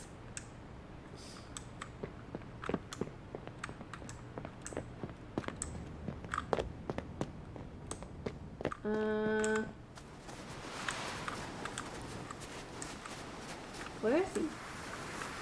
Oh, there he is. Come on, you son of a bitch. Here. Thanks. What happened? The crippled bastard reassigned me. Made me the Gestapo's permanent servant. Says that my particular skills will be better suited to their methods, that they'd be able to keep a better eye on me. Fucking hell. Those people give me the fucking creeps. I'm sorry. Well, he's not going to stop me from earning my fair share. Hey, listen. I have that idea that I need to conclude at the market later today. If all goes well, I might also need your help later tonight at the banquet. Given my new position, I'm sure I'll get plenty of opportunity to bring your husband something for his pay. I'm just putting it out there. See you around. And Larsen, these Gestapo types, you know this shit more than just bottles. Tread lightly around Vestergaard too. Your snooping is bound to ruffle some feathers. Thanks. Don't mention it. At least I know Vestergaard is up to something.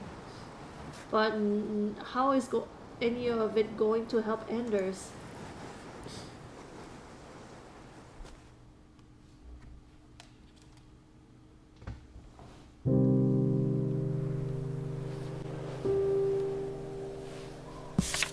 This factory had come to represent so much to so many. To its workers, it was employment and security. To Nazi sympathizers, it was a testament to the value of cooperation, and to the resistance, it was a monument to greed and corruption.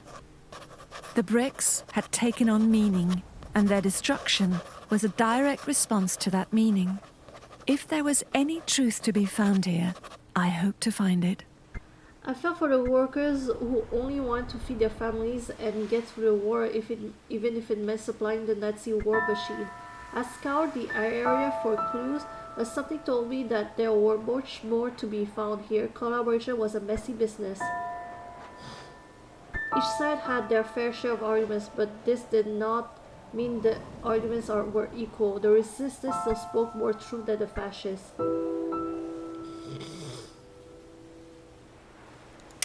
I had scoured the area for clues, but something told me that there was much more to be found here. Collaboration was a messy business. Alright.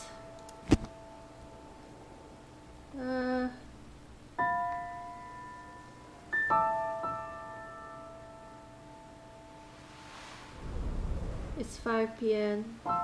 Now we need to go to the party. I need to convince Mr. Vestergaard to help free Anders. If he won't offer aid, then who can I turn to? Yeah, but like... I don't have a dress.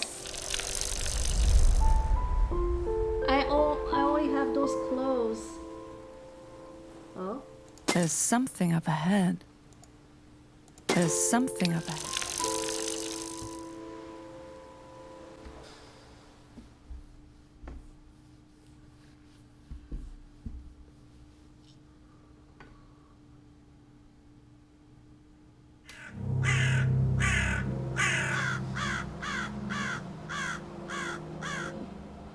Oh my god. Uh-oh. Oh no, a car accident. I need to get to the banquet, but I just can't bike past these poor folk in good conscience. I should see if there's anything I can do to help.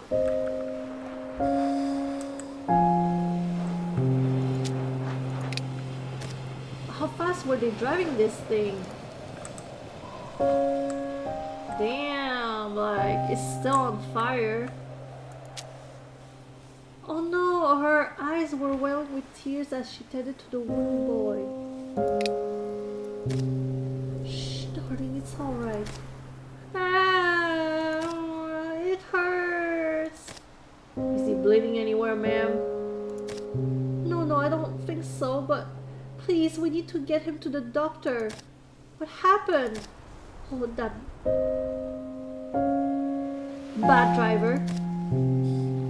He hit my son with his car and then crashed into that tree over here. Who even drives at that speed with those slippery roads? Oh wait, I know you. You're that nurse who works at the Dr. Lindholm's clinic. Miss Larson, right? Please help my boy. The boy appears to be fine. He's just making a big fuss over nothing, as children do. You should go check up on the driver instead. He seems dazed. How dare you? My son needs immediate treatment.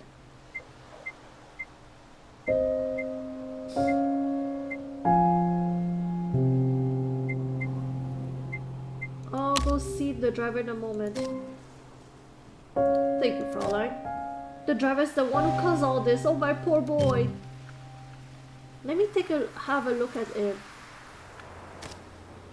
Shh, I won't hurt you. Yeah, I'm like, I can't do both, you know? Shh, I won't hurt you. Just look into my eyes for a moment. The boy quiets himself and blinks for a moment, and then he stares at me, his eyes still wet with tears. He seems lucid enough, no signs of any concussion. Now I'm just going to check if anything is broken, alright? The boy nods solemnly as I examine him. He recoils in pain as my hand reaches his left wrist. His wrist is sprained, but luckily it doesn't seem to be worse than that. Oh, thank goodness. Can you please do anything to ease his pain? Get him to the clinic. He'll be fine. You will drive that, right? Yes, of course. What kind of man do you think take us for? Thank you, Miss Larson. You're very kind. Keep your heads off me! Oh, what is he getting himself into? Please, Mrs. Larson. My husband and I are from this region. His German skills are quite poor.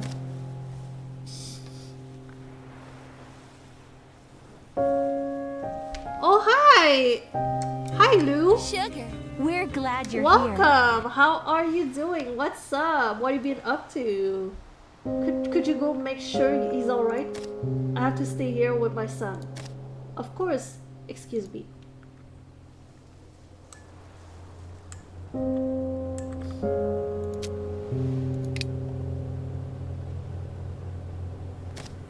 You can't do this. This is an outrage. Sir, calm down. I don't speak Danish. I can't understand a word you're saying. Goddamn foreign soldiers. You're German. Why aren't you telling him what happened? Tell him it was your fault. I'm sorry, but I wonder what's going on here. Excuse me. What seems to be the problem? The Danish father turns to me, relief on his face. Finally, a voice of reason. My dear Lee, would you happen to speak German? This soldier keeps ignoring everything I say and trying to pawn this document on me, which looks like a fine. I'm trying to tell him that my boy got severely hurt because that man there drives like a maniac. But nothing I say seems to get through his thick skull of his. You have work training today? That's awesome! For your new job? That's cool. I'll try and talk to him. What time is it where you are, Lou? What's the situation here, officer? This man and his family were driving in the middle of the road with hardly any lights on. Lights? I understood that word. Is it complaining about the lights on our bikes? Well, tell him it's the fault of his damned occupation blackout rules. We were driving with as much light as we could. The unfortunate gentleman next to me could swerve his car in time and rammed into the tree down the road. I see him. They just came out. No, where?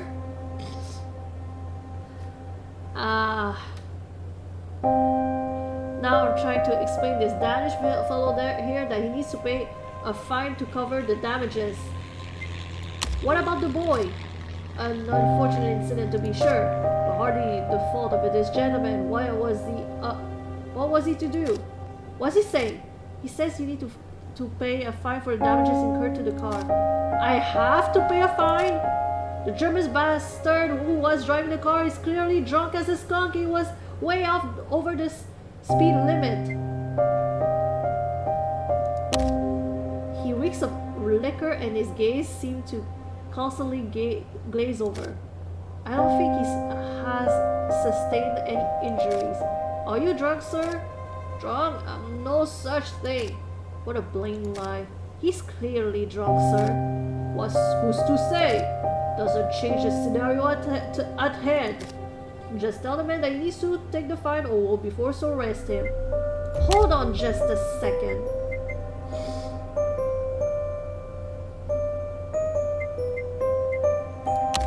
Where were you going? That seems like a private errand to me. And as you well know, all driving for any errand that is not business related is illegal.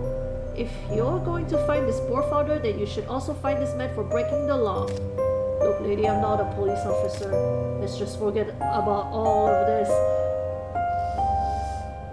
Typical. They protect each other. Typical.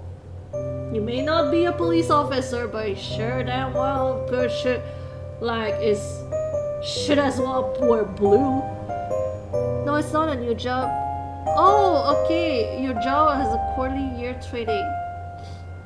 7 a.m. Wait, hold on. It is 7 p.m. right now where we live. Oh my gosh. You are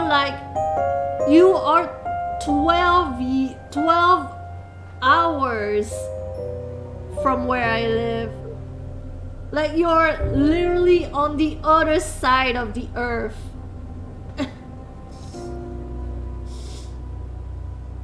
Oh my gosh. Wait, what's the other side of the world? Are you in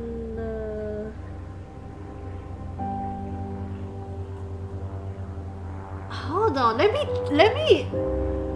me guess where you are. Well, you are certainly like further than Europe, but you're not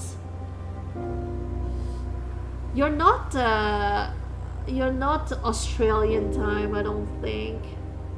Are you somewhere in Asia? Like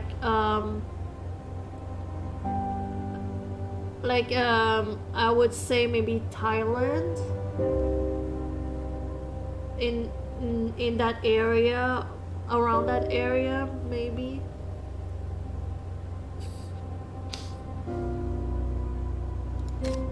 We'll make sure to drop the family off at the nearest village. What's happening? Are they going to let us go? They'll even give you a lift into town. Really? Wow, I don't very much fancy driving with Nazis, but I suppose it can be helped. Thanks for the help, young miss. You are in Asia, but Asia where? Thailand is it around Thailand, or am I really off? You're not in Thailand. Philippines?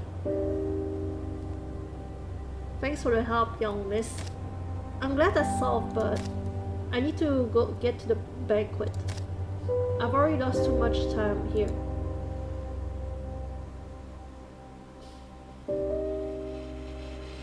Who's to say that he's drunk? Dude!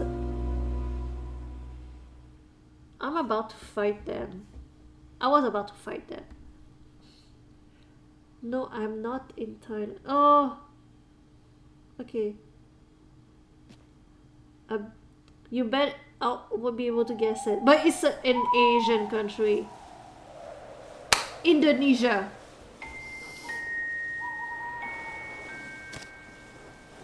I'm gonna guess Indonesia.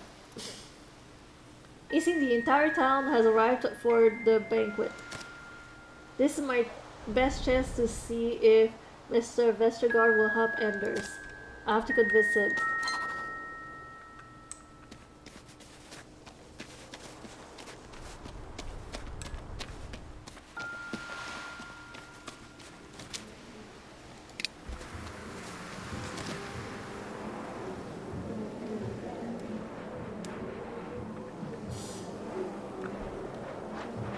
This damn car is starting to remind me of a hearse. Why would I scratch the car? I'm not scratching the car. Yes, it's in no, it's not Indonesia either.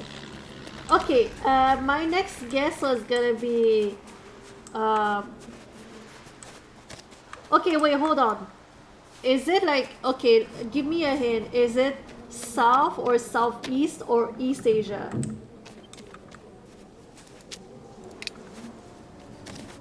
See, there seems to be a bigger when I was a child.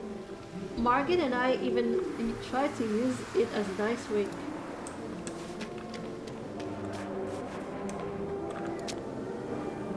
Oh my gosh, forgive me for how I'm dressed. I wish I had clothes, better clothes. Welcome to the Vestergaard Manor, Miss Larson. May I take your coat? Yes, please. What? Where did it? What? What's it? Where's it? What? But the dress, where did it come from? It just... What? She had that dress under that coat? Nah. What is this? Magic? Witchery? What is going on? Oh my gosh, I didn't expect that. Southeast Asia. Okay. Are you like Laos or Cambodia or Laos or Cambodia or Vietnam? Well, don't you look very nice. I'm naming all of them. I'm bound to get one right. Gerda, I'm glad you were able to attend. I know you might not be in the mood for revelry at the moment, but this will be a great opportunity to convert Mr. Vestergaard to your cause.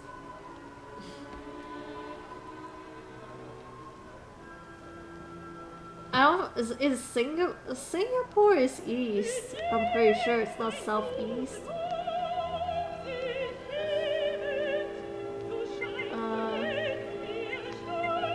I'm going to need a drink. Some liquid to prove helpful, but be careful not to overindulge my child.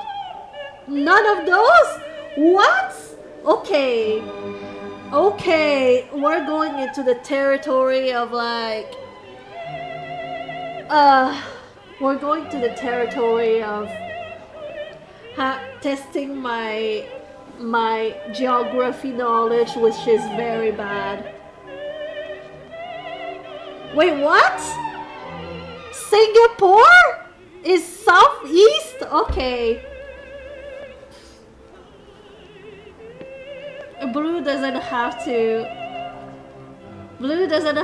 prove anymore that he's good at geography. He proved himself. He passed the biggest test of all. Be careful not to overindulge, my child. Woohoo! Frau Larsen, welcome. Can I offer you a refreshment? It might help my nerves, but I need to keep my wits about me. Blue really needed this. Blue really needed to prove himself in geography. Wow. Okay. Thank you, Joanna. The liquid makes my throat all warm and fuzzy. What about you, dear Professor? That's very kind of you, but I'm afraid champagne is too quickly for my throat. I don't suppose you might be able to procure a hot toddy. Certainly, I'll ask in the kitchen.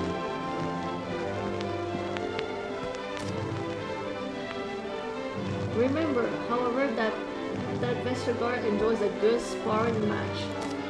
The more prepared you are, the better. You just sit down in the hall now. See if you can catch his ear.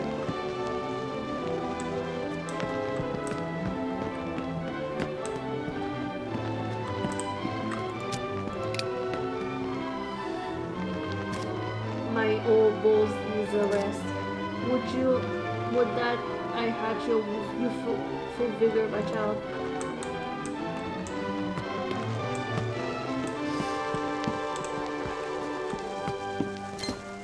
Yes, Mr. Vestergaard. I'm afraid Mr. Vestergaard is in the middle of a private conversation. If you would like to speak with him, you'll have to wait until dinner. I believe Miss Margaret is in her room. She's expecting you. Damn, okay. She's so cute! Well, I do believe the right has brought some much needed order to the area. Oh my gosh, the Jackbox. Yes, the Jackbox. We were playing Jackbox, and one of the we were playing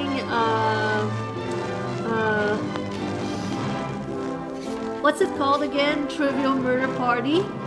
And one of the prompts was like everybody enter a continent, I think. Or was the other way around? I don't know. I think we were supposed to enter a continent, and he entered China. I think, yeah, I think that's what happened. Or was it the other way around, and we were supposed to enter a country, and he entered Asia? I don't know. I don't remember. It's one or the other. Enter a country. So you wrote Asia.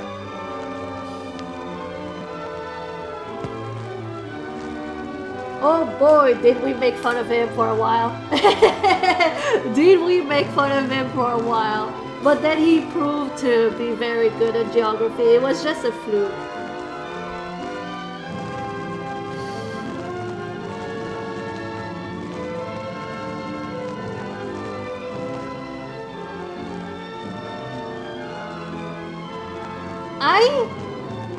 I thought Singapore was in East Asia.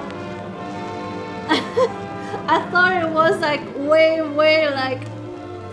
way east. That's what I thought.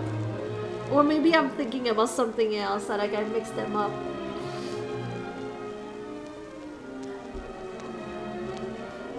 Well, I do believe the Reich has brought some much needed order to the area, but can they maintain it with how the war is going? Our nation's great enterprise is certainly a challenging juncture, but rest assured, man, the German spirit will prevail as it always has. How fortunate for all these days who can't manage ourselves apparently. What do you make of the divine German spirit, Gerda? It means different things to different people. I mean, I wish it meant a bit less hassle for me at the station. The occupation has me filling out so many extra forms. I think in time you will come to see the value of our patronage.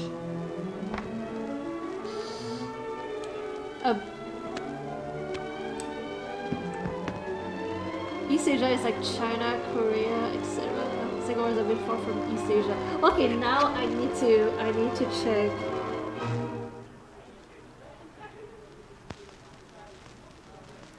To be fair though, I never said I was good at geography. In fact, I might be very, very bad. Extremely bad. Oh wait, hold on. Oh my gosh! I just realized something. I just realized why I thought that Singapore was very east. My brain mixed up Singapore and Shanghai. Oh my gosh! I'm so bad at geography. I thought there was China and there was Singapore. But it's not Shanghai, it's Singapore. Wow. There you go, Singapore is like that little place like just under Malaysia.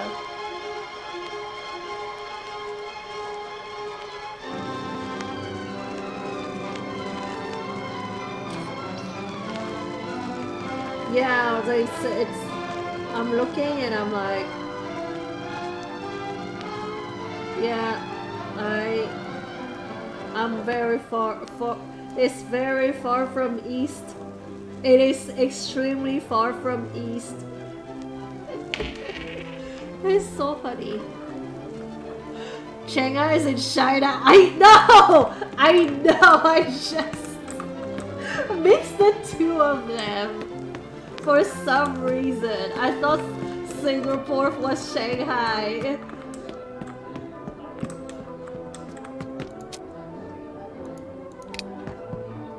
This is my dumb moment.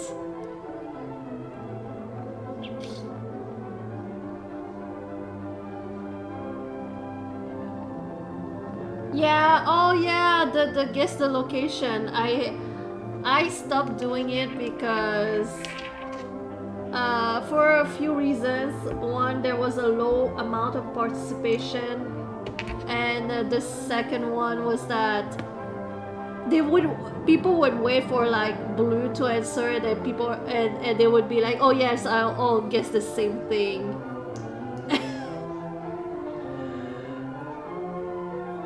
Is Shanghai is a city, China?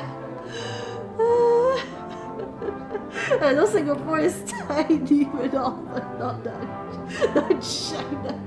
I thought it was like a little. I thought China was like this, and then and then there was like a little area cut off like this, and then it continued. You know what I mean? The geography whiz. No, it's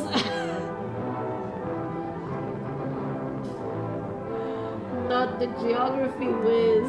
Good evening, ma'am. If you'll excuse us, my associate and I are in the middle of discussing a private wager.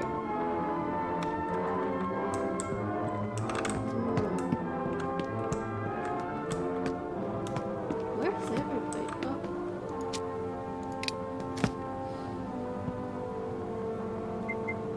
Oh, knock. Oh my, who is it? Vera father? It's me. Gerda, goodness, what are you doing knocking? Come on in, silly.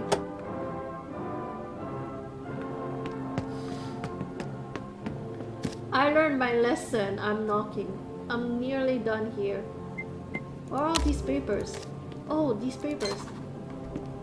I'm worried father has gotten himself into something messy.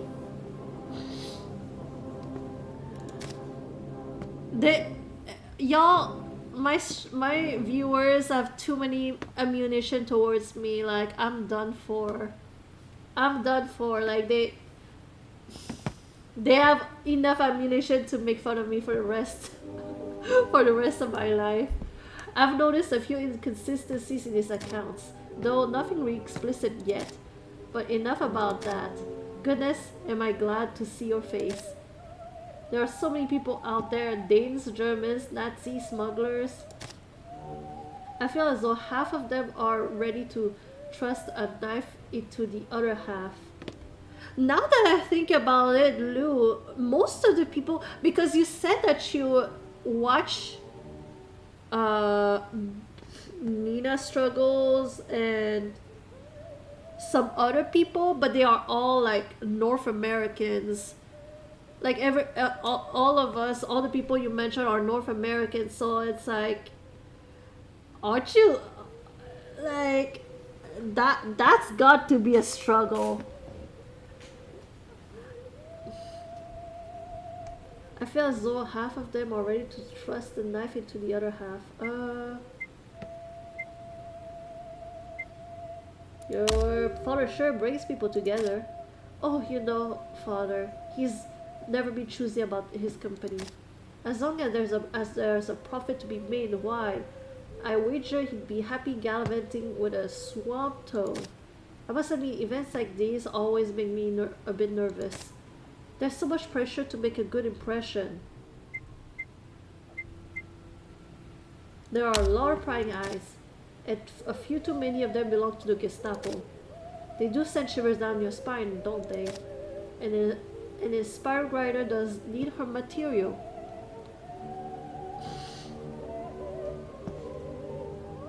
Oh my gosh. Oh my gosh, not the posters and light switches.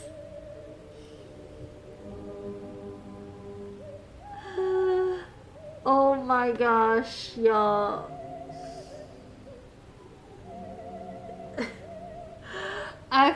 Okay, so yeah, so I was playing Pace Creek's Killings, and there is a, okay, Somber, you're finding this too funny. Like y'all are like laughing at my suffering.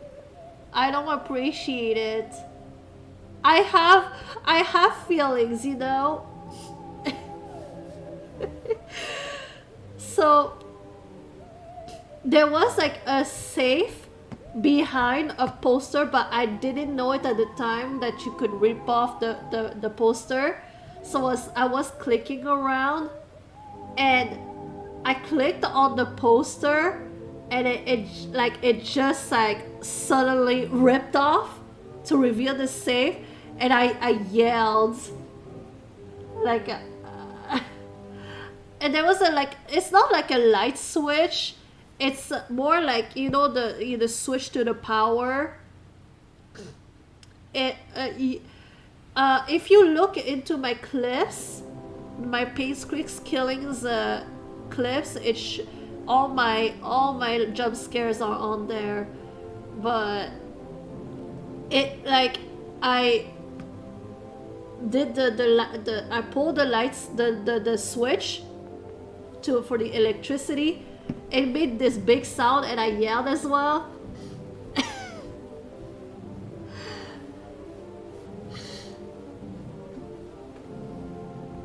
Oh yeah, honestly though, I do the nights, the evening streams on the weekend, but during the week I have to start early, but because I wanna wake up. I wanna wake up like not dead the next day.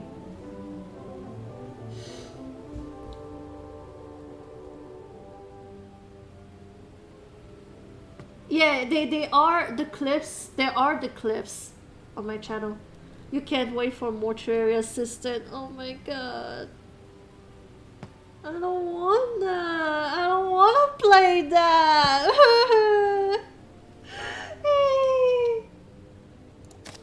I'll be out shortly. At least people seem to be enjoying themselves. Seems like a nice party. Father does know how to throw a feast. Have you had any luck speaking with Father yet? No, he seemed wrapped up in a conversation with that Gestapo officer. Father has been keeping unusual company lately. I worry that he's up to more than usual. Mingle until dinner. You might be able to gain more information about what he's doing. Then I'm sure Father will be free to talk.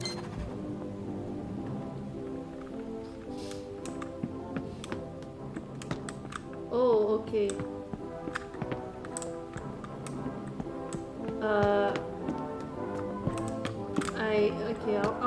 I'll bingo. I'll bingo.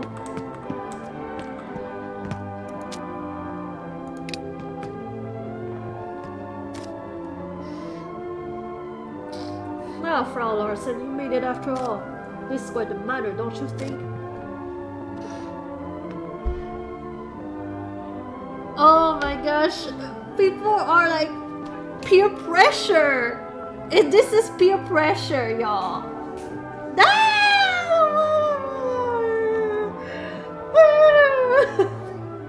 Oh my gosh.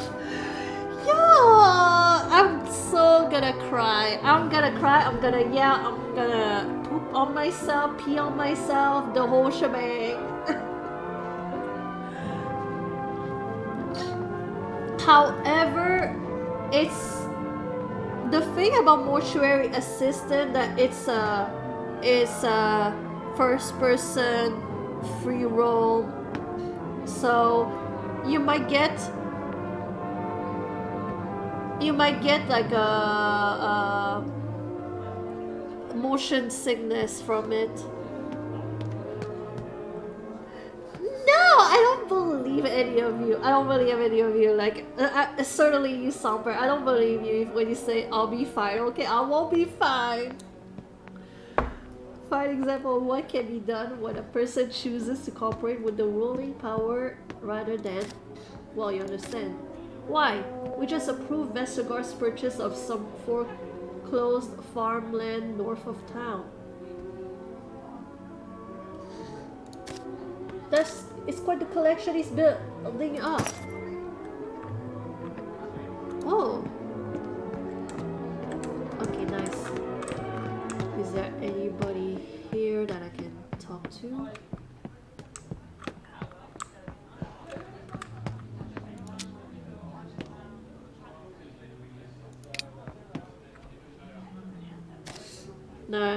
nice house this is. Of course, no one gets a place like this without bending a few rules. Heard this old fella's factory was supposed to be dark. Only made some papers disappear. Smart man.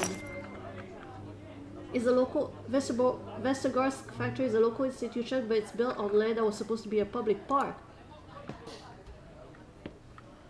At night and on Halloween. I don't know if I will be able to stream on Halloween. I'm so excited for, I don't know if you know about this, Lou, but for the whole month of October, at each beginning of the stream, I will be doing a special segment where I will be talking about a historical fact about Halloween, like the origins and stuff like that. And I will also be telling a spooky story. So you might want to tune in on time for the beginning of the streams for that. But I'm not sure if I will be streaming on Halloween. It'll have to remain to be seen. Remains to be seen. But goddamn. I'm scared. Fancy another refreshment? Maybe later. I'm not gonna take another thing. I'm good. I don't know.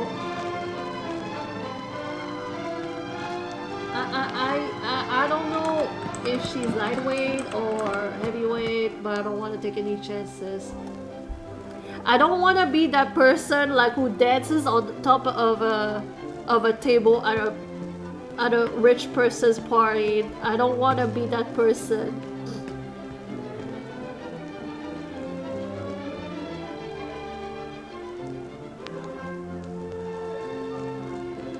You can make an exception. Halloween falls on a Monday. Do you have some plan that day? That's the thing though. I don't know if I will. That'll depend because I might want to go out around on Halloween, or maybe if it's on the weekend, then I will be streaming on Halloween. But I want to go out at a Halloween party. I've never been out before to celebrate Halloween at a club or something, so I want to go. We'll see. We'll see.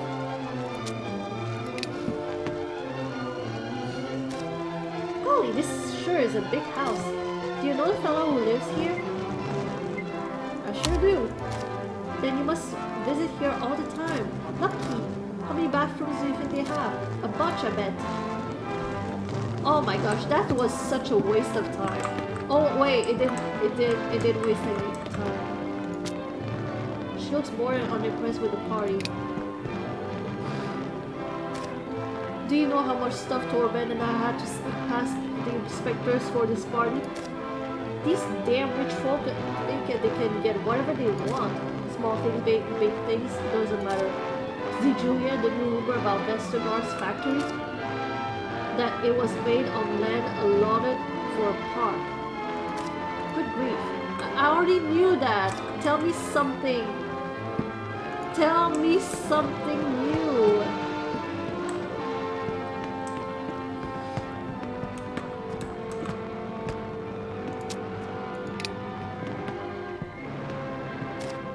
Cannot wait to drink another beverage to soothe my aching throat.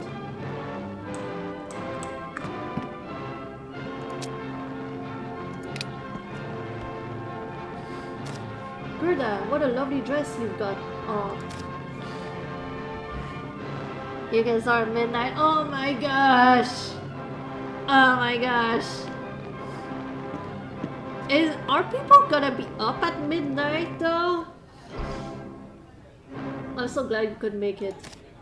Don't y'all have to go to work on Tuesday? Can you believe the size of this place? It's no wonder Vestergaard has enough money to buy up all those farms up north of town. Though I guess that's only a rumor. They are all telling me stuff I already know about.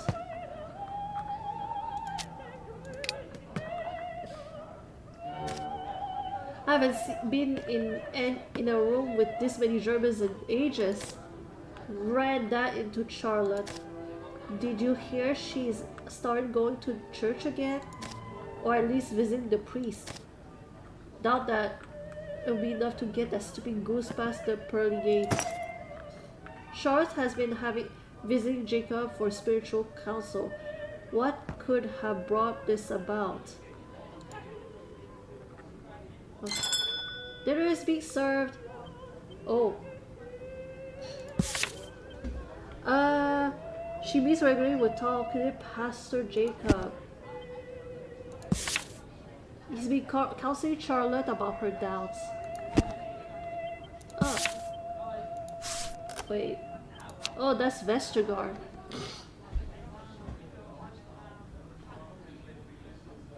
You start vacation on the 28th? What? You have vacation? That's awesome!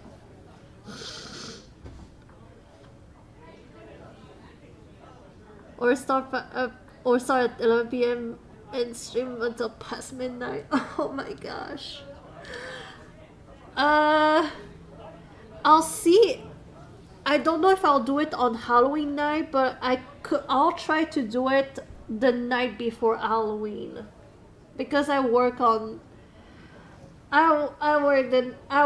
Tuesday. Mark is father and owner of the local radio factory. It is said that when Algan Vestergaard arrived in Tinglev about 30 years ago, he was a scrappy young entrepreneur who scarcely had more to his name than the clothes on his back. However, after securing funding to establish his factory, he quickly rose to prominence, and the Vestergaards are now considered to be one of the richest, most influential families in town. Although many see Mr. Vestergaard as a true patron of the community, others' opinions of him has greatly soured ever since he decided to work for the German occupiers. Nice, nice. I'll keep that in mind, but I'm so fucking scared. I'm so fucking scared at night. Everyone, please find your way to the dining room.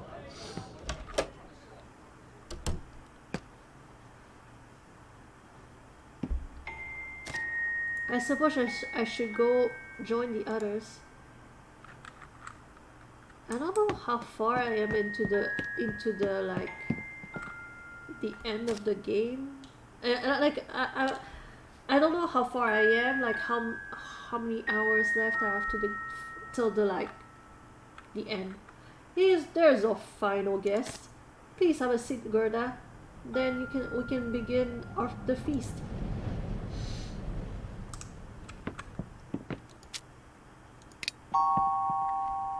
Why is this so creepy? I'm glad you could all join me this evening. It is vital that we Danes and Germans can come together to celebrate our shared values and history. Both those of us native to this region and our esteemed visitors from abroad. Through cooperation we grow stronger. I don't know, dude. You're talking about being friends with the Nazis, so I don't know. Through adherence we grow more secure, and through industry we shall grow more prosperous. Now let us drink to our coming good fortune and raise a glass to our friends from Germany. I'll drink. Now let us see what Vera has spent all day cooking for us.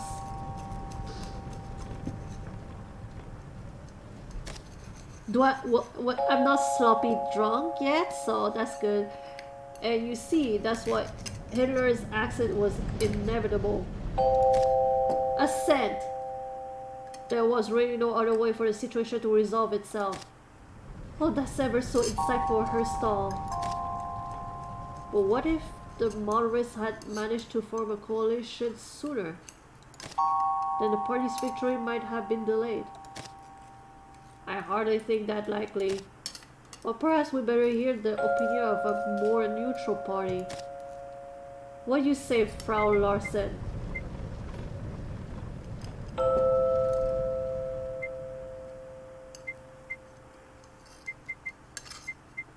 Sorry, I wasn't listening. My mind wandered off somewhere.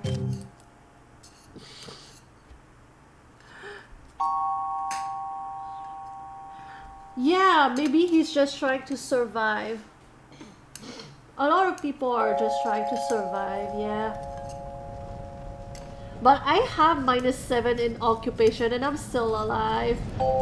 They're not gonna do anything to me. Well, it's quite a dense and political topic, perhaps not suited for mixed company. Might I suggest another toast in the name of the glorious Reich?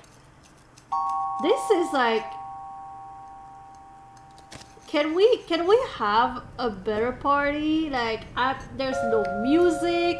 There's just this like weird like weird sound, ding ding ding. That it's, and people talking about politics. Can we just have, you know, a bang, like a more rhythmic music, please? Here we're here.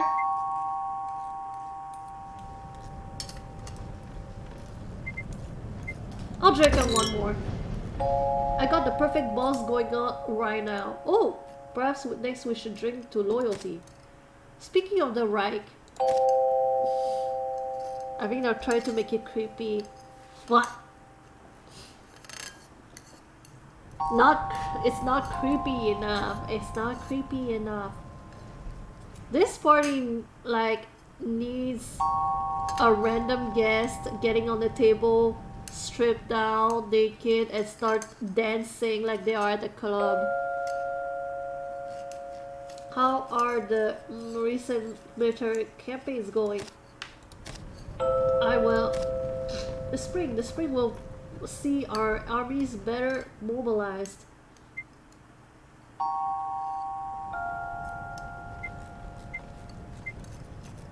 Then another decade of endless war.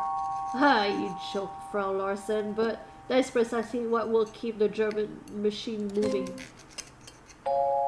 There are certainly many grand dramas unfolding in this war, but I'm happy that our little town is playing its part, both in manufacturing and in receiving so many refugees from Germany.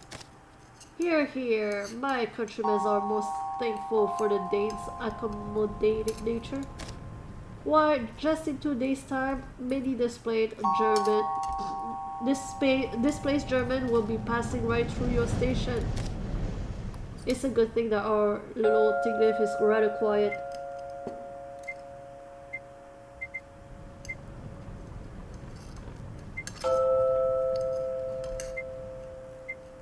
There's even time to find religion. Isn't that right, Charlotte? Uh-oh. Yes, she's been joining me to discuss matters of faith. Not faith in the Reich, I assume. Oh no, of course not. Good, there seems to be too much doubt these days. Your husband, Frau Larsen, is a prime example. Just yesterday he was given an opportunity to help himself.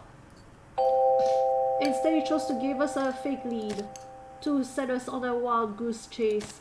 Needless to say, there were repercussions. Her stall! What the devil? Her stall, I must speak with you. Then speak, soldier. In front of all these people? Go on, spit it out.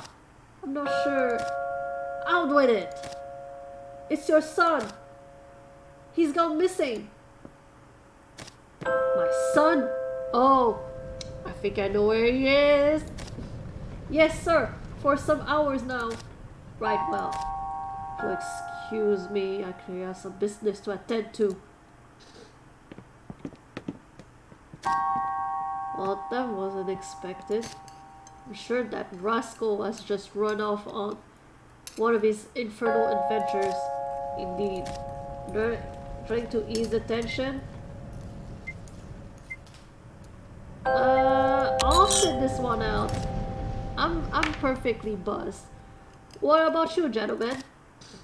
Herr Vestergaard has informed me that you are a businessman from the north. Sure, you have found Germany's productivity beneficial to Denmark as well. Yes, our business has done quite well in recent times. Quite well indeed. This dinner is taking forever. Me too. I'm getting tired of this. How long have they been talking?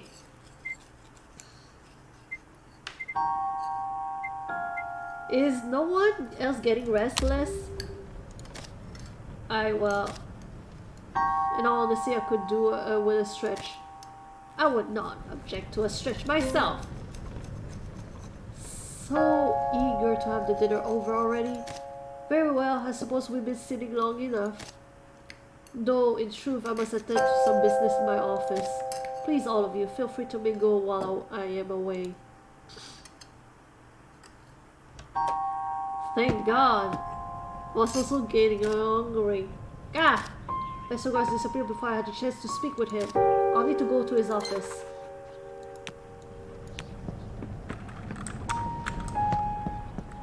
Ooh. She's looking around for someone to talk to. Oh, Gerda, it's nice to be at an event with dignified people. Though it's a shame Stahl had to leave early. I do wish Mr. Vestergaard hadn't filled out the rest of the guest list with so much rabble. Have you seen that mid floating around drinking up all that booze? Oh my gosh, there was an option to be drunk.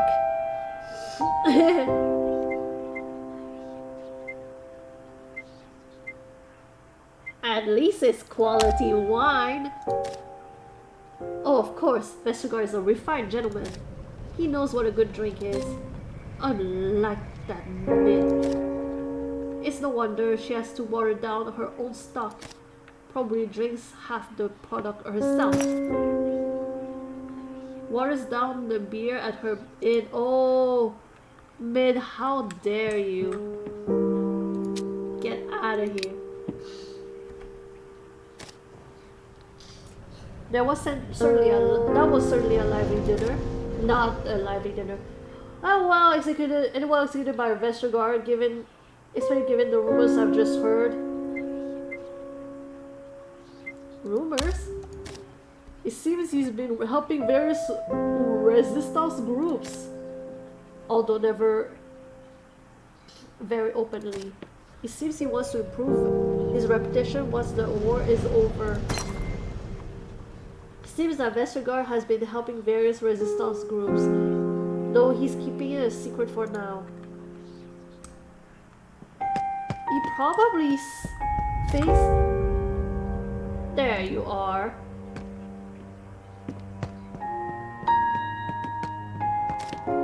Listen here.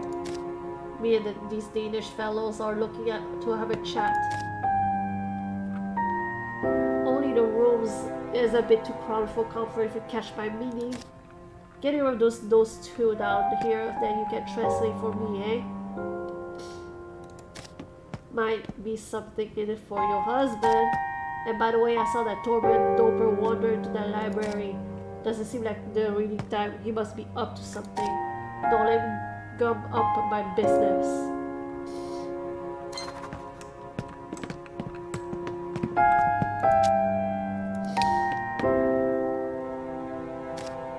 Listen, buddy. All I'm asking is if you ever get, gifts, why would the people at the checkpoints give me gifts? They're feeling generous. Then maybe you're feeling generous. You see what I mean?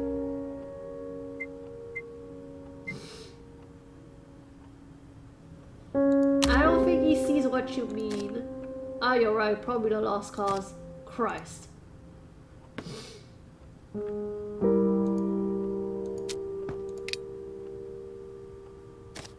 You are by the book, huh?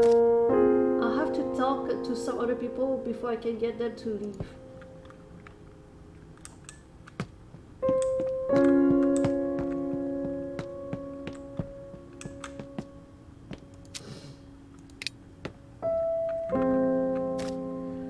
This party is something out of a mystery novel. So many different people, so many rumors. Did you hear the Vestergaard's supposedly supplying the resistance groups? I'm not sure if I believe it, but wouldn't that be something? I'm not gonna talk to the child. Gerda. I'm glad you're here. I need to talk to you about something. Liva sent me to retrieve documents for the resistance. Whoever our secret informant is must have dropped them off by now. The documents are supposed to be somewhere in this room.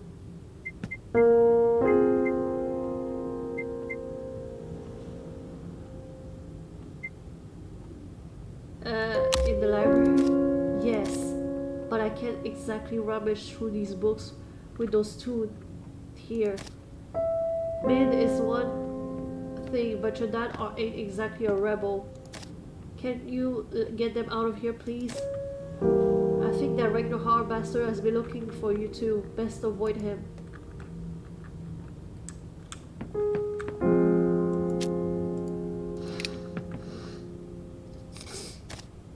Sorry, Dieter, but you and your party friends can have your meetings at the bar. Your inn should be honored to host such patriots.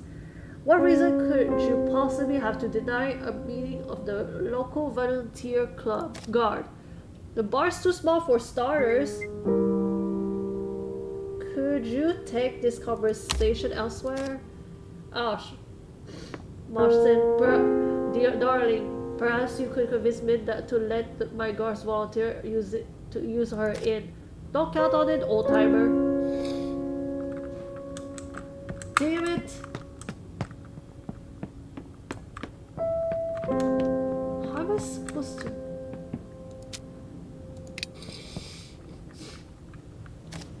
For the last time, the inn can't host your meetings. I have to find something to draw their attention from this room. Okay.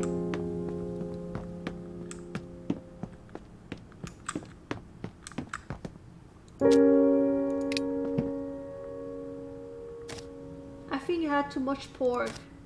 You did. You ate all of it before I even had a piece. I had to. Mama said that the Milkinsons are getting rid of their butcher's shop. There won't be any more pork. You dingus, the shop will still be there. Some German family bought it. Oh. German family has recently moved up from Dresden and is taking over the town's butcher shop.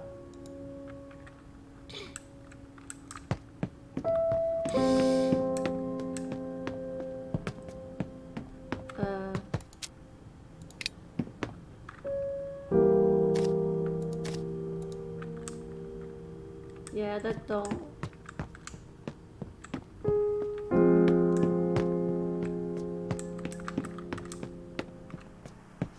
Is there anything here that I can?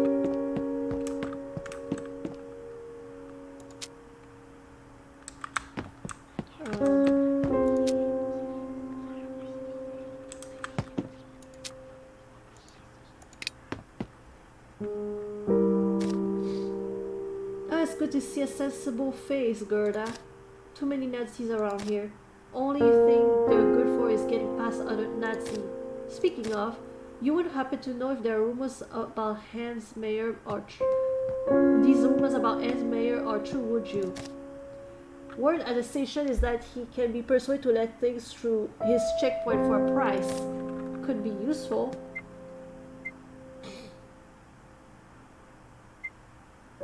They're all corrupt, aren't they? Sure seems that way. Well, enjoy the party or try to anyway? People are saying that my father's friends has Meyer is open to taking bribes. That's enough chatter. I should see if I can clear people out of the room to reach Vestergaard now.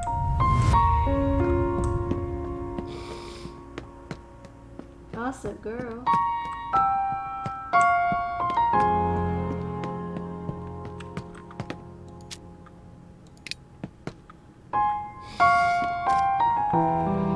You've never just let someone through? Through what? The checkpoint? Please, let me.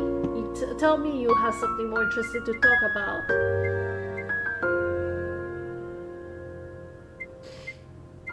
I heard a rumor about hounds here. Seems a lot of people think you've been taking bribes. Me bribes? That's preposterous. I've never taken an underhanded payment in my life. Who could have told you something like this? They must have me confused with something else. I'll say this fella ain't the bribery type. I must look into this at once. I should join you. Would love to meet the person they've mistaken you for. About time, Larson. I thought those idiots would never leave. So you think you enjoy stirring the pot? I can't help if everyone is irritable. That's the spirit. I'll keep it short. Too many ears at this party. These fellas have got an interest in German guns. I happen to know the old man Vestergaard is storing some for the Germans right here in the little factory of his. And you want to steal them. You catch on fast. He's storing weapons for the Germans. And it's not just guns they're keeping there. Ammunition, explosive too. I knew there was something fishy about those crates at the factory. Been playing detective, hey? Tell these fellas I can get them the guns tomorrow night at truck's worth. He can get you a truckload of guns. Is that so? What price does our German associate want? What's the price? Papers to somewhat neutral South America if they can manage it.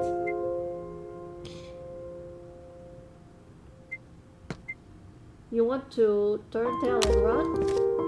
You see the way the war is going? Now's a good time as any. Now let's iron out the damn details, hey? Did you translate that part about the hair on the ID photo? Yep, I said you wanted tinted orange. No need to get irritable, but that's the last of it. Tomorrow's night we're off to the factories for a bit of shopping. These boys get their guns, I get my papers. And your husband gets to avoid a beating. Waiters are around. Now if you excuse me, I've got an edge to even out. You've been of great assistance once again, ma'am. Good evening. What's that noise? I think I found it. Well, what does it say? Looks like. Good lord, Vestergaard is storing guns and explosives for the German. And they're being shipped south after tomorrow. Weapons? That old man has weapons? Explosives are just what the Resistance has been looking for. Levi's going to want to hear about this. Well, the whole town certainly will if you don't keep your voice down. Knowing her, she's going to hit the factory before the munitions are moved.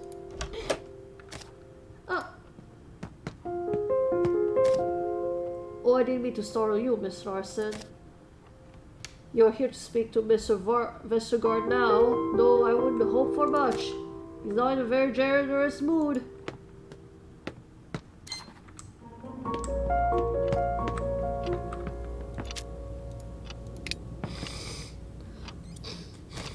Ah, Gerda. It's such a lovely dress. Did you sew it yourself?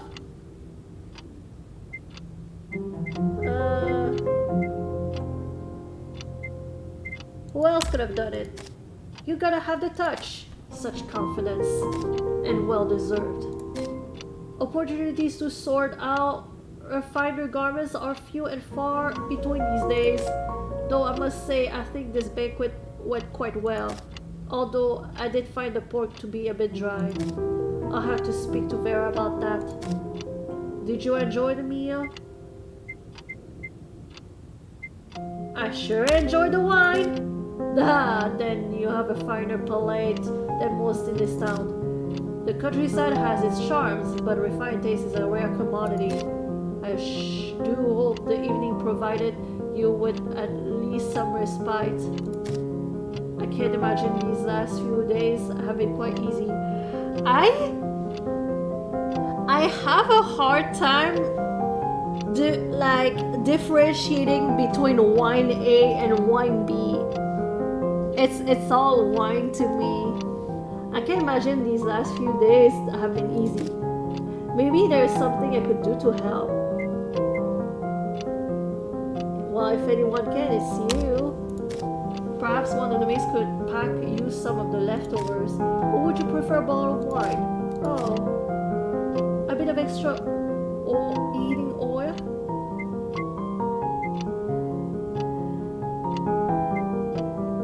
Heating oil won't bring back my husband. Of course. Well then, I suppose there's no avoiding the topic. But if we're speaking frankly and privately, this office is not the place for it. And I'm sure you noticed the walls are quite thin. I feel we will have to brave the elements and speak on the balcony. But first, a bit of schnapps to warm the bones.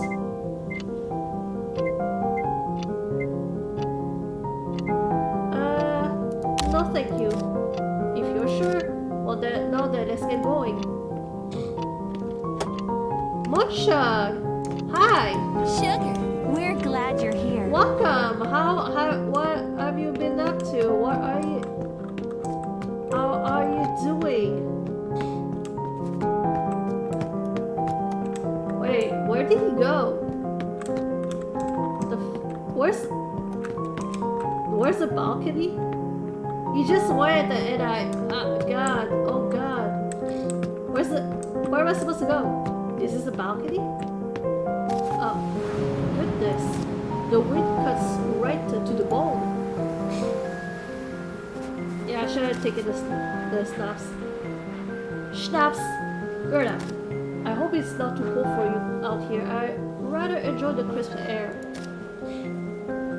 Crazy few weeks? What happened?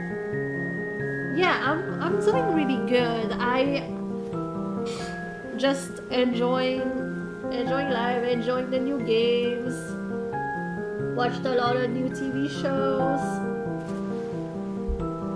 Preparing for Halloween, this sort of thing.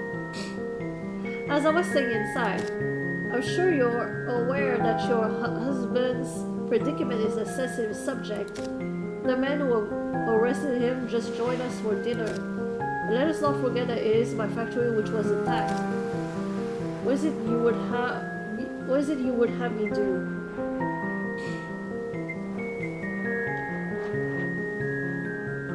Can't you buy your way out of problems? We would stay rich if we did that every time something came up. Dealing with the Germans requires a delicate touch. I cannot risk moving a finger unless I am presented with a good reason. They are a suspicious lot. They certainly are, and they are onto you.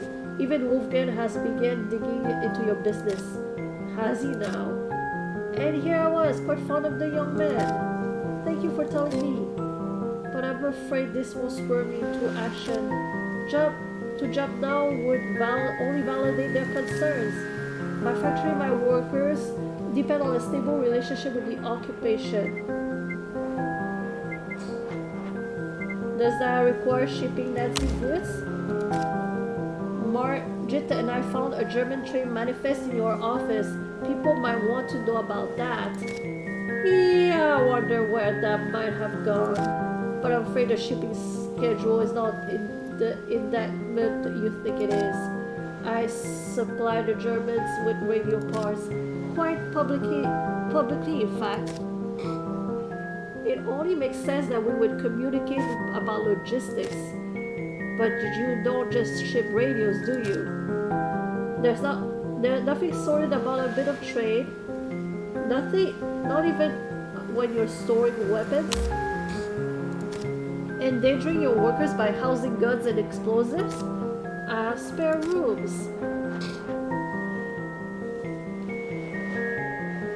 So you're just trying to survive. It's a bit complicated. I think that he is like tiptoeing, depending on who wins or not. It's still not a sure thing, but he wants to play both sides. It would be bad for a business not to rent them out if there's a willing customer. But I don't concern myself with what my clients keep there. Business requires trust. Trust doesn't come cheap. It certainly does not, which is why we must make the most of the opportunities presented to us. Which is why you're buying land. All those foreclosed farms north of town. What do you have in mind? Well, nothing in particular, but land is a sound investment. It was the bank that foreclosed the land. I'm just keeping it in the Danish hands. If you're looking for intrigue, Gerda, I'm afraid you've come to the wrong place. This call is really getting to me. My business may not always be popular, but I don't make a habit of putting myself to risk. Not even by building on illegal land. I hear your factory was supposed to be a public park. If that came out, well, it might make things difficult. Yeah, I'm afraid it's already too late for that. The factory has been built, the jobs are there, the taxes paid. 10 years ago, such aspersions might have been a threat, but not today. But my dear Gerda, this conversation has taken on such an adversarial tone. How long have you been friends with my daughter, with my family?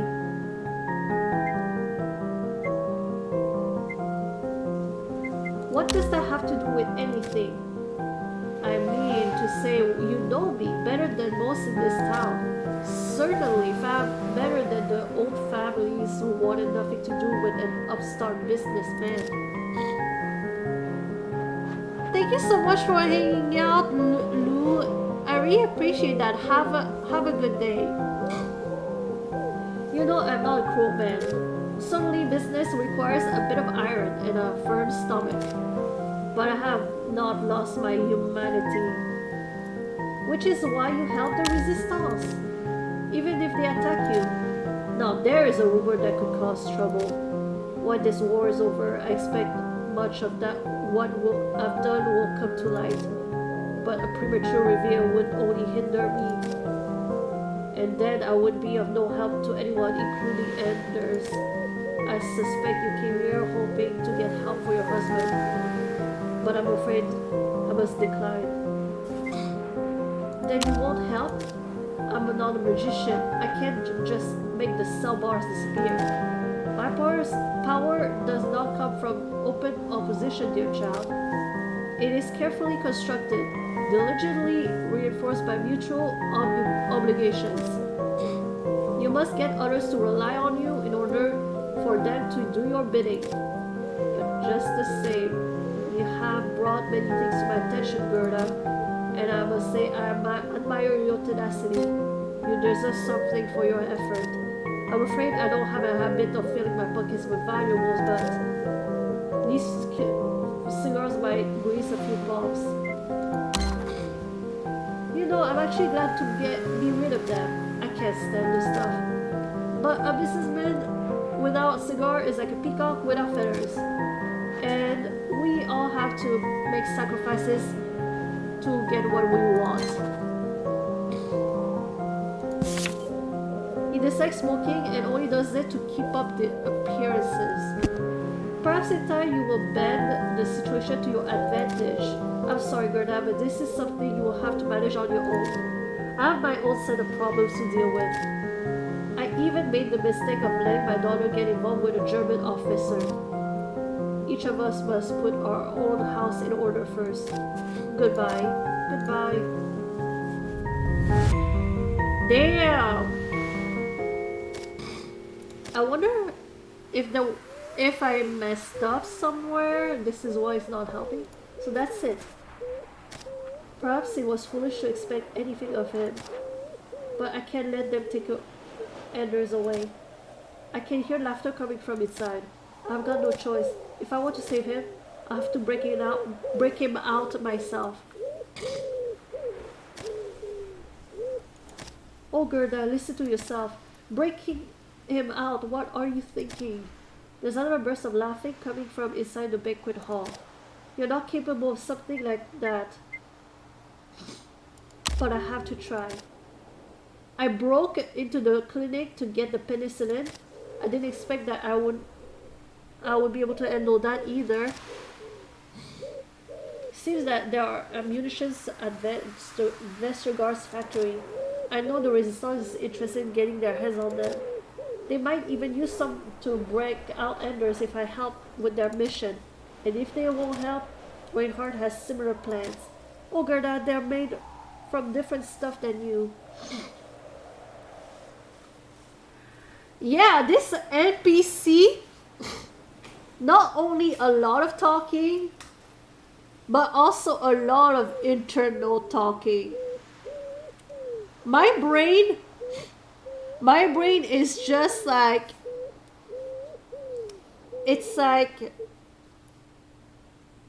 mellow like one of the Bob Ross videos when he's painting and he's speaking with a soft voice and relaxing. My brain is just like that emptiness. Oh Gerda, sterner, harder. Why don't you just give up? You've done more than enough.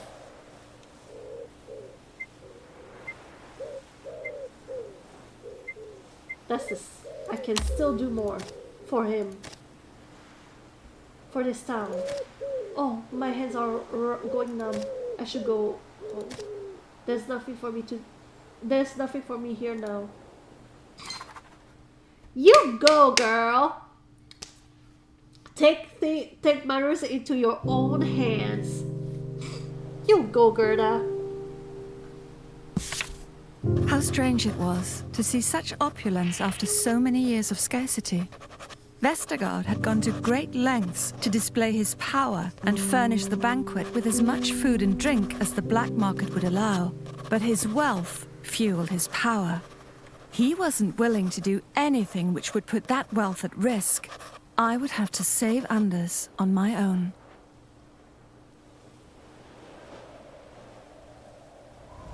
Oh yeah, there's something very soothing about Bob Ross's voice. Even if you are not into painting, it's like very ASMR.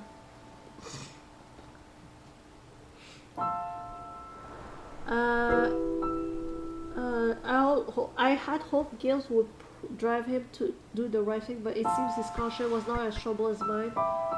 Vestergaard was hoping to launder his reputation with little flickers of generosity. If I took his help, I was guilty of profiteering as guilty. In my attempts to pressure the old profiting with gossip, I had stooped to his level. What was this? Was this the price of fulfilled ambition? Which one is wit?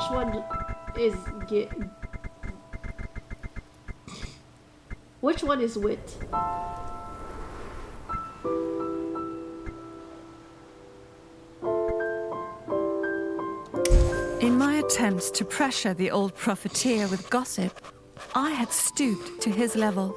Was this the price of fulfilled ambition?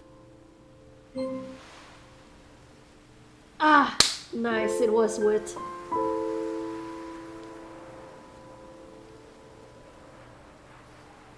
Oh yeah, what? Like he's no longer here. Like how long ago did he die?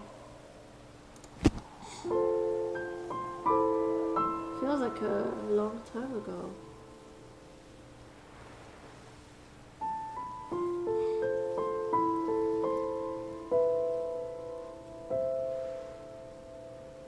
My head is spinning, but I have to try and get some rest. 27 There are years. so many things that I need to do tomorrow. I was 3 years old when he died. God damn.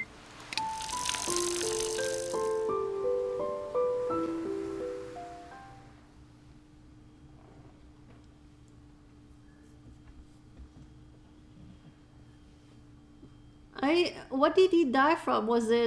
It wasn't old age. He died. What did he die from? What time is it? What is that noise? It sounds like someone is in the kitchen. Anders?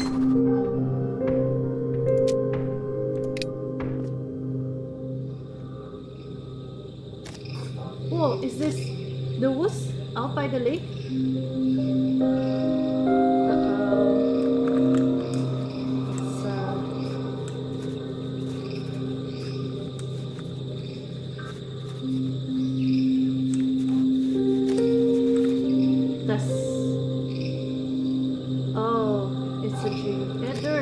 Why is he turning around? Anders! This isn't working.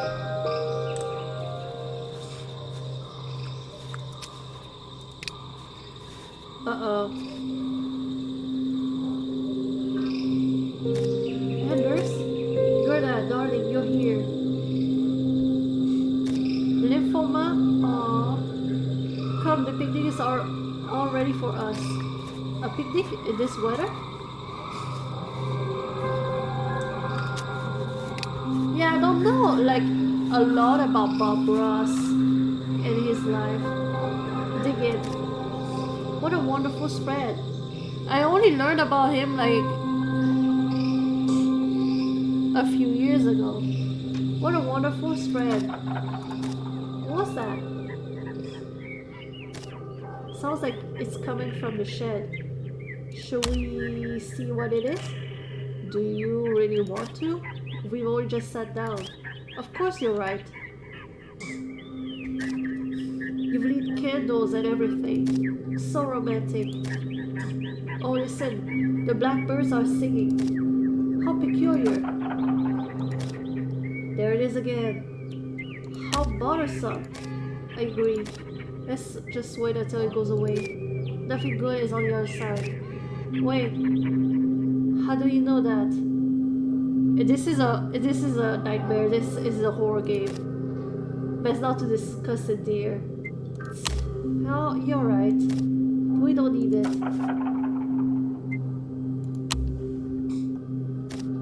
It's stopped. Good riddance. Now, do you want a sandwich? Here, let me just... Anders, watch out for the candle. Ow, ow, ow!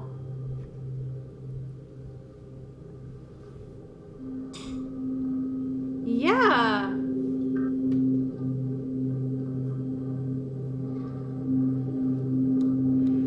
This candle walks all over my head.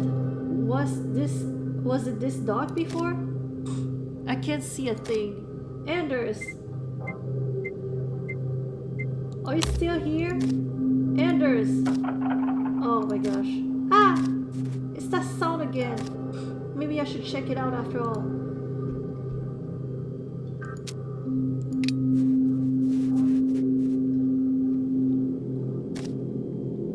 Gerda! This accursed cough will be the death of me.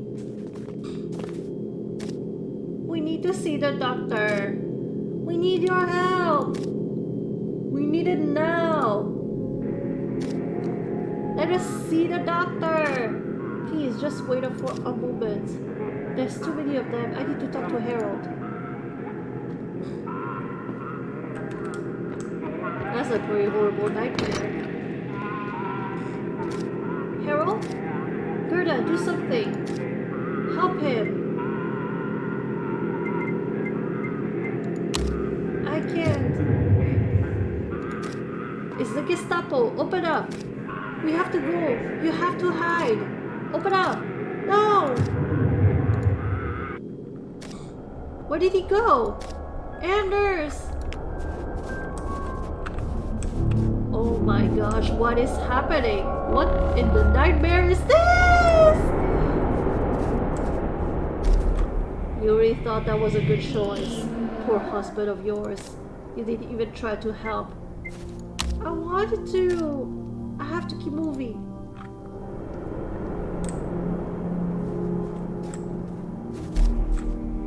Mama, I'm cold. Shh, it's going to be alright. It's going to be alright. I wanted to help. Why do you insist on playing their games? She's only a child. Have you no mercy? I can't stay here. Have you forgotten about your father?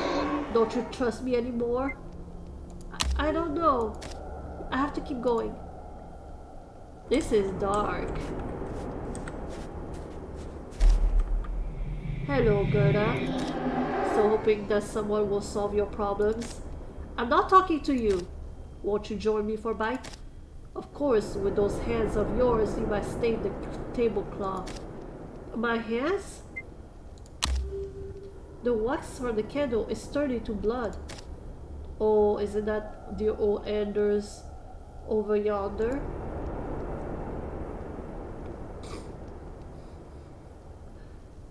Oh my gosh. Seems the Gestapo finally caught up to him. Oh no!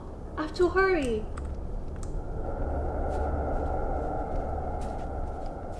Oh my gosh. Anders! Why can't I catch up? Oh, the blood is rushing in my ears. No, don't shoot! Anders!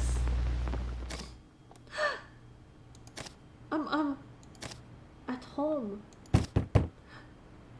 Damn, they made like knocking a lot. Someone's knocking at the front door.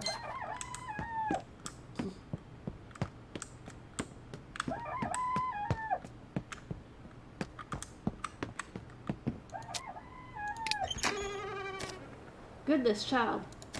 You look like as though the Reaper has you in his clutches. He is a fiend over whose ways I fear all too often. What brings you by? I came to bring you fortitude for the coming day. Some leftover cakes from the calf board. I also want to discuss a few things. You seem out of sorts. Is everything alright? Just a bad dream. Dreams have their place, my child. Do not disregard omens from above. We must remember in these trying times to be kind to our fellow men. Case in point, there's a convoy of German refugees heading north from the station tomorrow.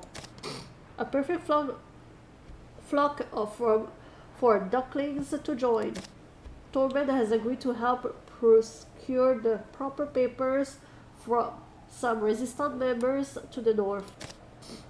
But I have my doubts about the man's negotiating prowess. Perhaps you could accompany him if I have time. Gerda, I do not mean to pry into your personal matters. The Lord knows I'm not one for idle gossip, but in times like these it does us good to turn to family. Consider visiting your father at the station today. I know he worries about you even if you have your differences. Thank you, Jacob. And Gerda, do be careful today. Stahl has increased patrols following his son's disappearance. Increased patrols around Tingland following Henrik's disappearance. But I must leave you now, my child. And for goodness sakes, please put on something warmer before you catch cold. You must not be careless with careless with our health. things certainly aren't getting any easier.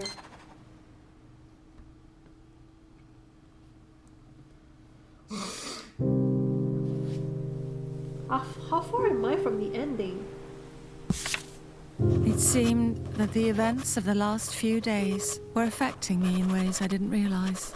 My mind was racing after the choices I'd made, turning over every decision and wondering at its effects. I could feel myself changing, doing things I'd never imagined, and consorting with people I would normally avoid. Was this the person I wanted to be? A person is the sum of their choices, and I could not imagine having made different ones. If changing myself was what it would take to save Anders, then it is what I would have to do. I wanted to become the old Gerda again. Would that be possible after all this was over? All this was over. A person is the sum of their choices, and I couldn't imagine having made different ones.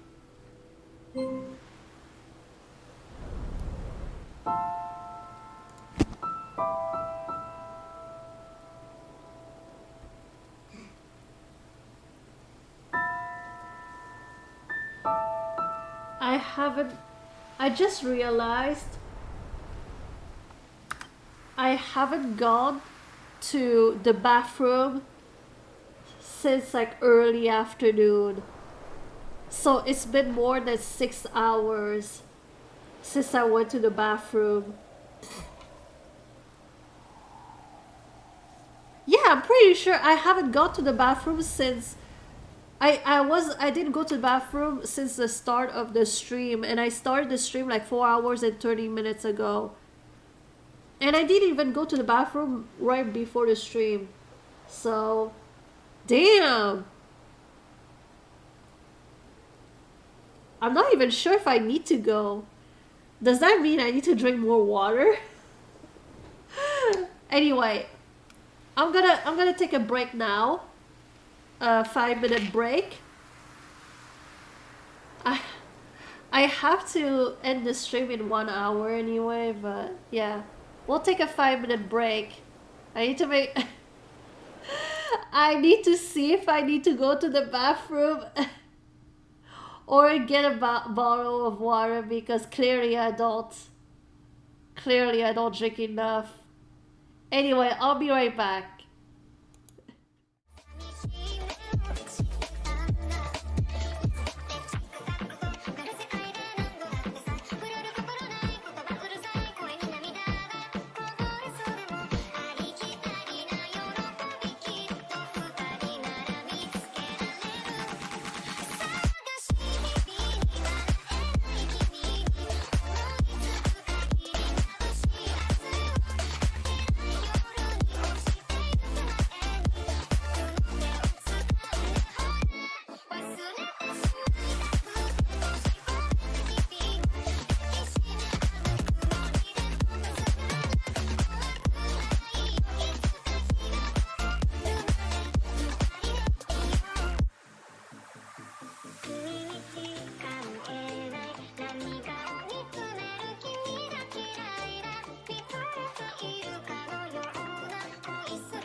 I'm back.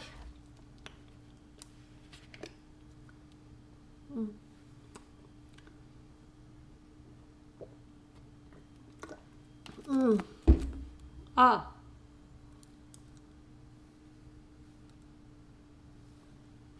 Ew. Okay.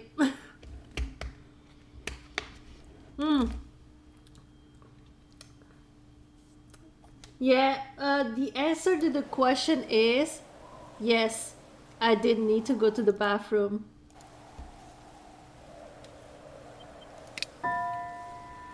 Um, God damn.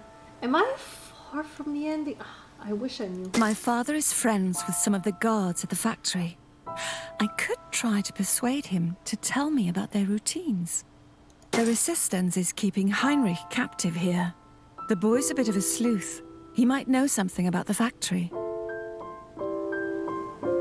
Reinhard is lurking around the market. If I help him with his schemes, he might be more helpful when I try to break into the factory. The resistance is keeping...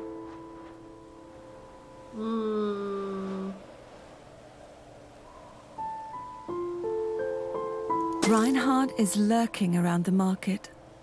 If I help him with his schemes, he might be more helpful when I try to break into the factory.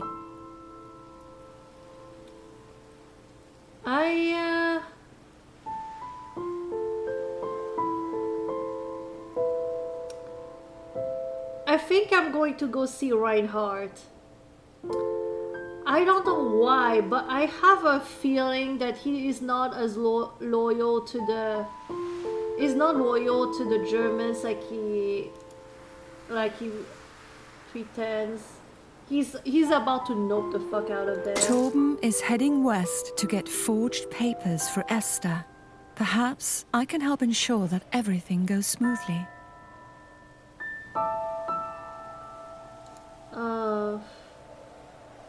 Reinhard is lurking around. I'm gonna go see Reinhardt.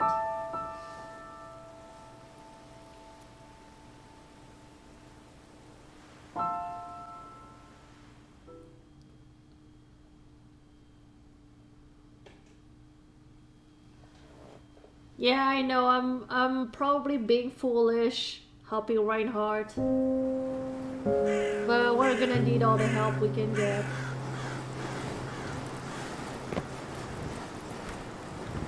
I'm gonna be a little bad, you know. I'm turning to the dark side a bit. Sure, Reinhardt must be sulking around here somewhere. Hold on a moment. Is that Margit? What on earth is she doing talking to Reinhardt's lackeys?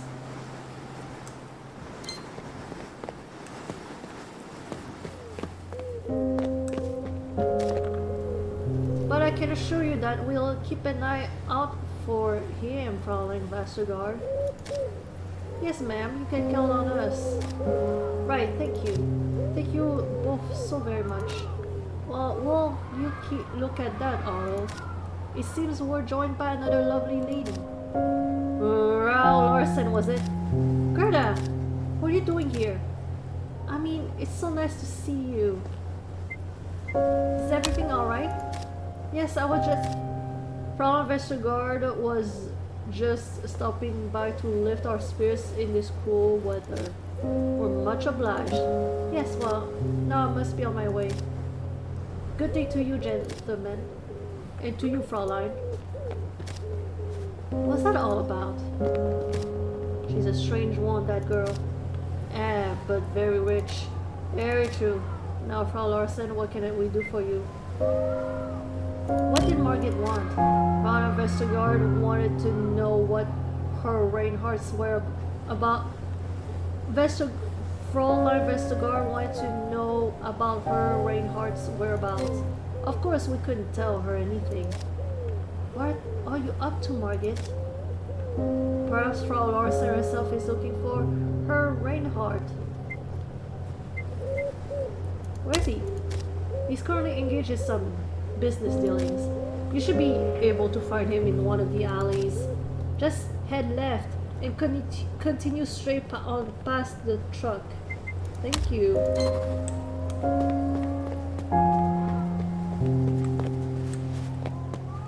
Oh boy. Uh-oh.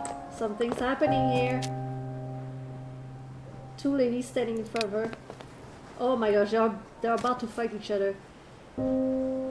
Oh, you've got a lot of nerve, you traitorous whore.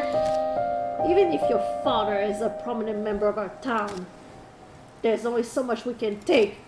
I'm sorry, you should be ashamed. Oh, they were not fighting each other, they were fighting against Margit. Isn't one German soldier enough for you? Ah, she's probably planning to sleep with the entire cavalry. No, please, stop saying such things. I was only asking if... Filthy slut. Damn! Mrs. Iverson has a dirty mouth. You can't talk to her like that. Well, if it isn't Mrs. Larson, of course you would jump to her defense, you mongrel bitch. What did you call me? You heard me. Fight, fight, fight, fight, fight. I would not hesitate to knock an old bitch out. Which one was the filthy slut? I guess we're all filthy sluts. Gerda, please, don't do this. It's not worth it. Come on, let's just leave. I was gonna... Consider yourself lucky. I was about to knock the shit out of you. Oh, during the occupation, there was a strong animosity towards Danish women who associated with German soldiers, particularly if these relations were of a romantic or sexual nature. The women were often called by derogatory terms such as field mattress, oh my gosh, or German hussy. They would get assaulted on the streets, beaten, stripped naked, and have their hair shorn off. These types of harassments only intensified in the weeks following the liberation, as the perpetrators realized they would no longer face any repercussions for their actions.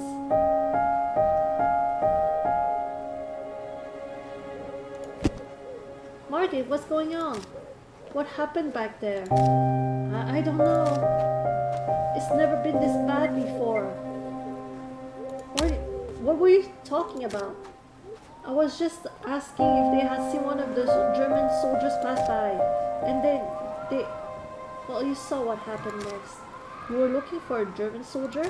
Yes, I think you know him. I've seen you talk to him a couple of times the past few days. His name is Herr Reinhardt. I know him, yes. But what business could you possibly have with that man? Well, you remember how I used to help Father with his books? I snuck a peek at some of the finances.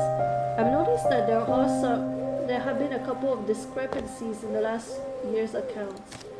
And on top of that, Wolfgang had confided in me that he also suspects that my father had gotten himself involved in something dangerous. I need to know what he's up to. And I thought maybe that soldier, Herr Reinhardt, might know something. You should stay away from him. He's bad news. I know I've heard as much from Wolfgang, but that's exactly why I need to know if he's connected to my father. Look, since you're acquainted with him, do you know where I might find him?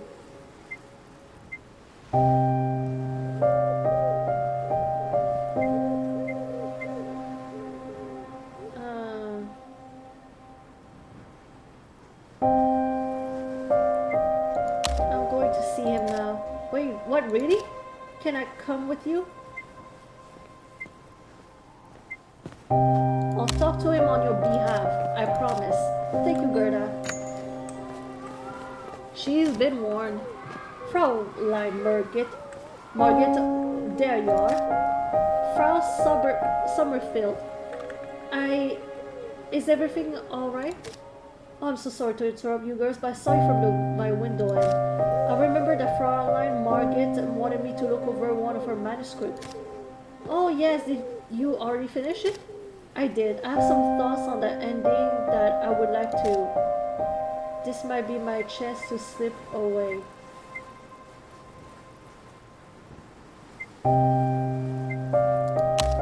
I'm sorry, Margaret, but I can't let you get involved in this.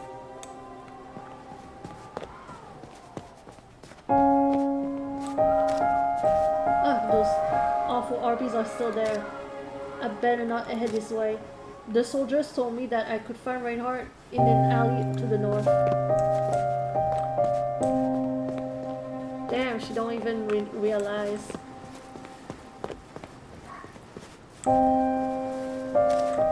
Yes, this should do. I hope so, because you're not getting any more. I can't believe it. Reinhardt's doing business with Mitt's brother? He's dealing with German soldiers on the black market. Gerda! Morgan, what are you doing here? I'm sorry, I couldn't help but follow you. That's him, right? Reinhardt? Who is he talking to? You really shouldn't be here. I know, but... Oh, I'll be off then. He's leaving. Listen, Margaret. I'll ask him what he knows about your father. But just please go. Go! Alright. Miss Larson, what are you doing lurking back here? I wasn't lurking. Sure you weren't. I suppose I can count on your discretion then. Reinhardt, yeah? Weren't you supposed to have a lookout? That son of a bitch. Don't worry, I'll make sure to give him a piece of my mind. Well, anyhow, it looks like we've got another customer. I'll leave the two of you to your business.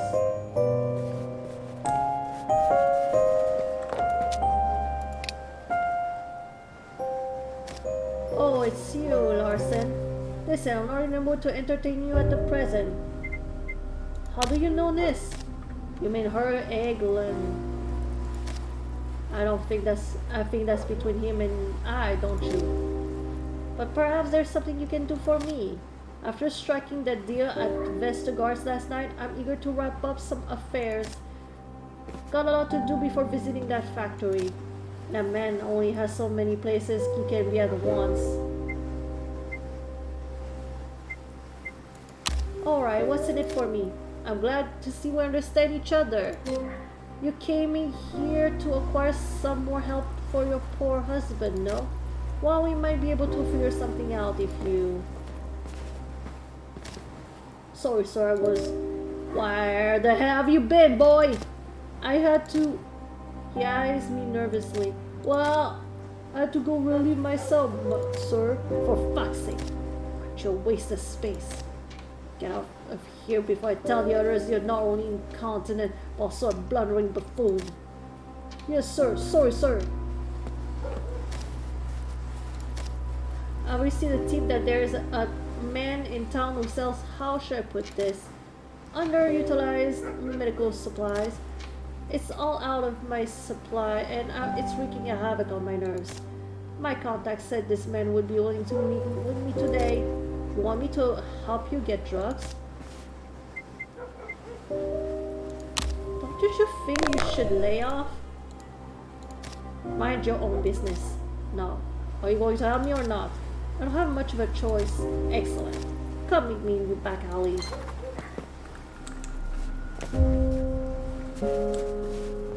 Yeah, telling an addict to stop never really works off anyway. Maybe you should stop? Sure, yeah, sure.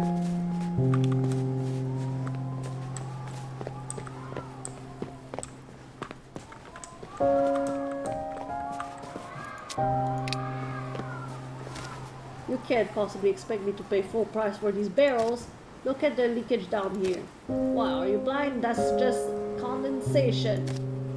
They seem highly preoccupied with their bargaining. I better leave them alone.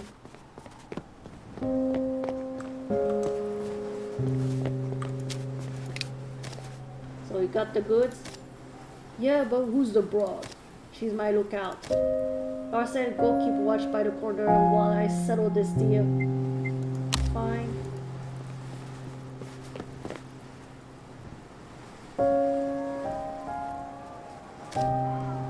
Margaret, what are you doing here? I told you to stay out of it. Excuse me, Mr. Eglin. Oh, what the devil is it now? Miss Vestergaard, what do you want? I'm sorry to trouble you, but I have some questions I was hoping you could answer. What about then? What then? It's about Herr Reinhardt, that German soldier. Her. Ooh, I don't know who she's talking about. Thank you so much for hanging out, Moonsha. Well, it was really nice having you here. Have a good night. I don't know who you're talking about. I just saw you speaking with him just a while ago. Now hold on for just a second. Are you accusing me of working with the mark? No, not at all, but I saw you. That's why I wanted you to stay out of it. Let's not talk about who's been seen with whom. We all know what kind of company you like to keep. Don't think we've forgotten about that German officer of yours. We haven't had to endure for these past 3 years. A woman who sleeps with the Germans is a disgrace to herself, is a disgrace to her fellow countrymen. It's true, and I saw her cavorting with more of them just a few moments ago. No, it's not what you think. I was only trying to... Listen here, girl. There's nothing but a lousy field of... You're nothing but a lousy field mattress who's using daddy's money to hold herself all high and mighty. Someone ought to teach you not to stick your nose where it doesn't belong. Yeah, let's teach that whore a lesson. Ah, no, please, leave me alone. Get her.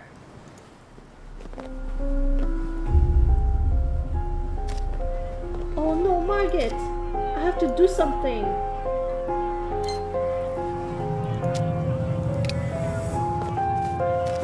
Reinhardt, what is it, Larson? What are you doing back here? Go back to your station. It's important. It's my friend, she's in trouble. So that's what's causing all that noise. I don't see how that's my problem. Perhaps we should settle our deal later. No, listen, friend. Let's just get it over with. Unless you've got a good reason why I should stop what I'm doing and help you.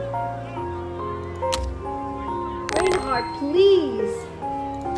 She's my friend. Fucking fine. All right. Calm down, woman. I'll go settle them. Hey, what about our deal? I'm not just going to stand around. Deal's off, alright? I have an obligation to this damn woman. Damn it, Larson. You owe me big time.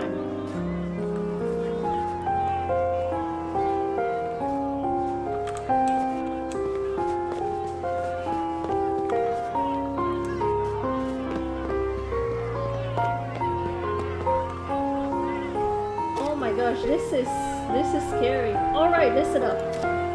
Gerda! I think it's about time you folks go somewhere else. Shut up, you Nazi pig. Get out of our country. Yeah, and take this disgusting whore with you. Please listen to him. Isn't that Gerda Larson? She snitched on us. You'll pay for this, Larson. The shit is taking too long. Watch out, he's got a gun. Alright now, you folks have about 2 minutes before the other soldiers get here. If I were you, I'd make a run for it. What's going on here? Oh, what expedient service we have today? Shit, everybody scram. The guards are coming. This isn't over, Vestergaard. You hear? You'll get what's coming to you.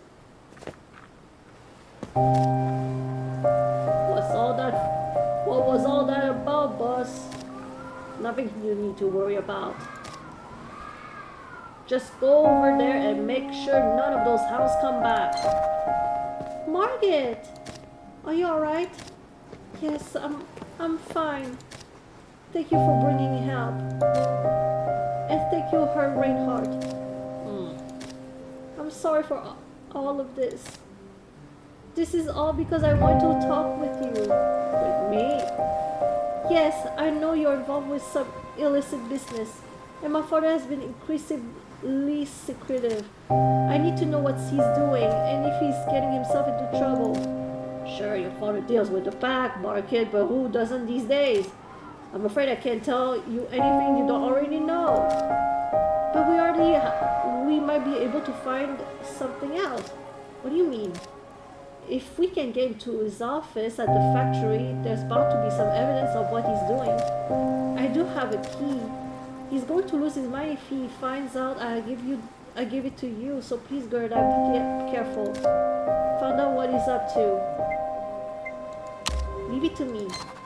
And I trust you do the right thing, Larson, later tonight. We'll see. Can you get home alright, Margaret? I'll be fine. Please, Gerda, find out what you can.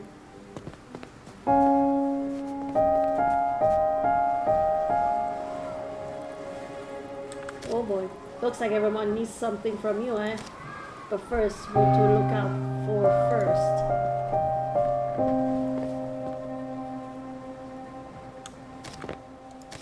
What's happened to our sleepy little town?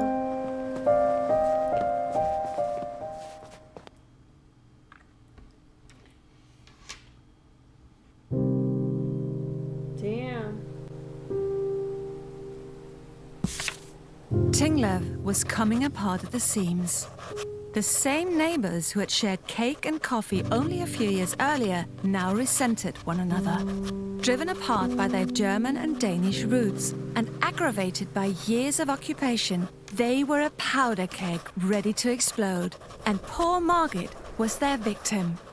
Like so many other women, she was being punished for the sins of an entire regime.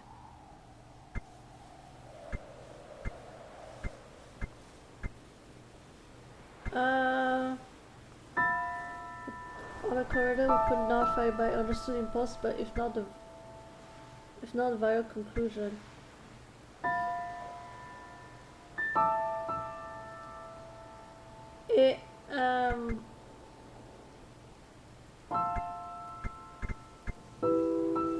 If they were going to throw stones, it would be better to throw them at the occupation directly, even if it invited backlash. If they were going to throw stones, it would be better to throw them at the occupation directly, even if it invited backlash.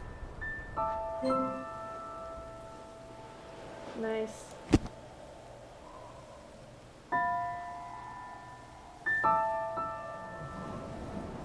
Okay. 2 p.m. now. Torben is heading west. The resistance is keeping Heinrich captive. My father is friends with some of the guards at the factory. I could try to persuade him to tell me about their routines.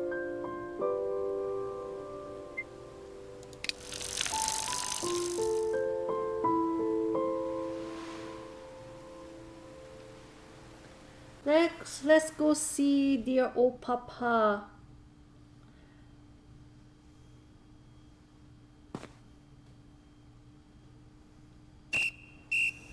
Papa is bound to be here somewhere.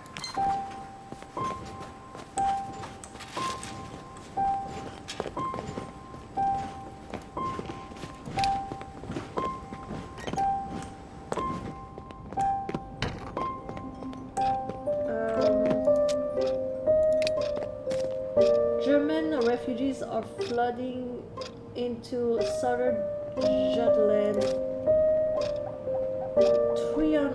3,600 refugees from eastern Germany have recently arrived in Flensburg via steamship. They will soon be moved to various towns in southern Jutland. 2,000 of these refugees will be housed by a German minority, while the rest will receive quarters in various public locales. It is estimated that an additional 7,000 refugees will arrive in the upcoming days. That's a lot of people.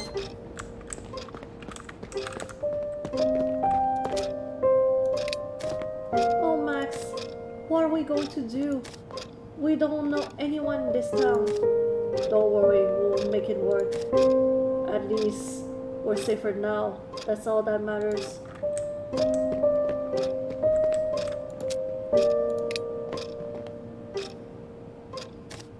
Hello? Just a moment, please. Oh, hiya there, Gerda. You looking for your dad? You should be out patrolling on one of these platforms. Actually, I have a question for you. Oh, and what's on your mind? Can I come inside? Oh, yeah, Gerda. I would really love to let you in, but I think it's best that you speak to your father first.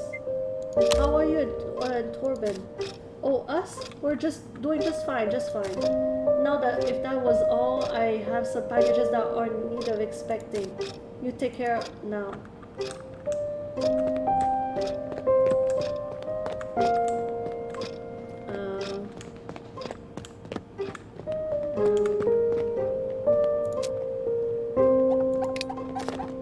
Yes. Have you seen my father? Peter Klein? He's probably out on the platforms. He's been getting a lot of visitors lately. Lots of luggage. Hope they don't make more trouble for the rest of us. Oh, what a nice fragrance. Excuse me, miss? Please leave those alone. I'm taking them home with me as soon as I'm finished with my shift. Oh, of course, sorry. Goodbye, sweet pastries.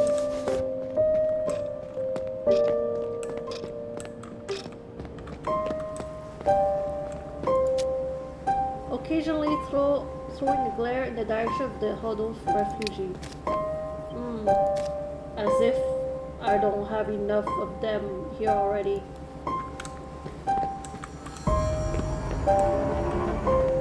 What is with the music suddenly? Oh, where is he? Well, is everything alright? My son is missing. We just got off the train and when I turned around, he was gone. I'm sorry, please, if you see him, can you bring him back to us? There's someone coming to pick us up. They could be here any moment.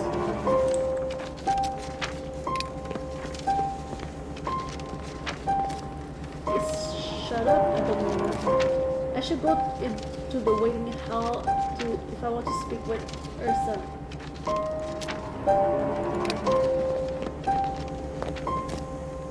One there, little Gerda. What brings you to the station today? I need to speak with my father. Have you seen him? Why yes, I saw him going about his patrol on the second platform just a few moments ago. Bet you can still catch him if you hurry. Thank you.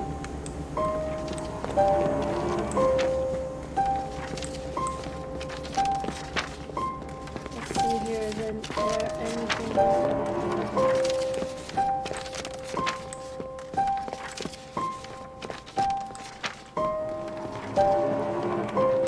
The music is very intense, what the heck?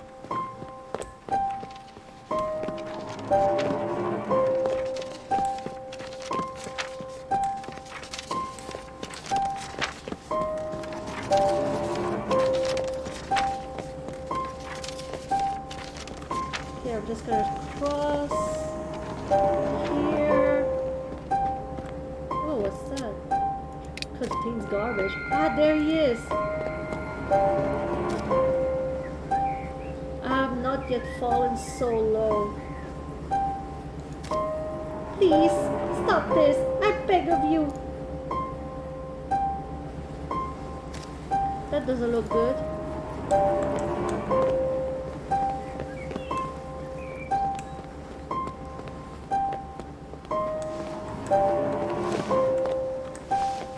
Oh.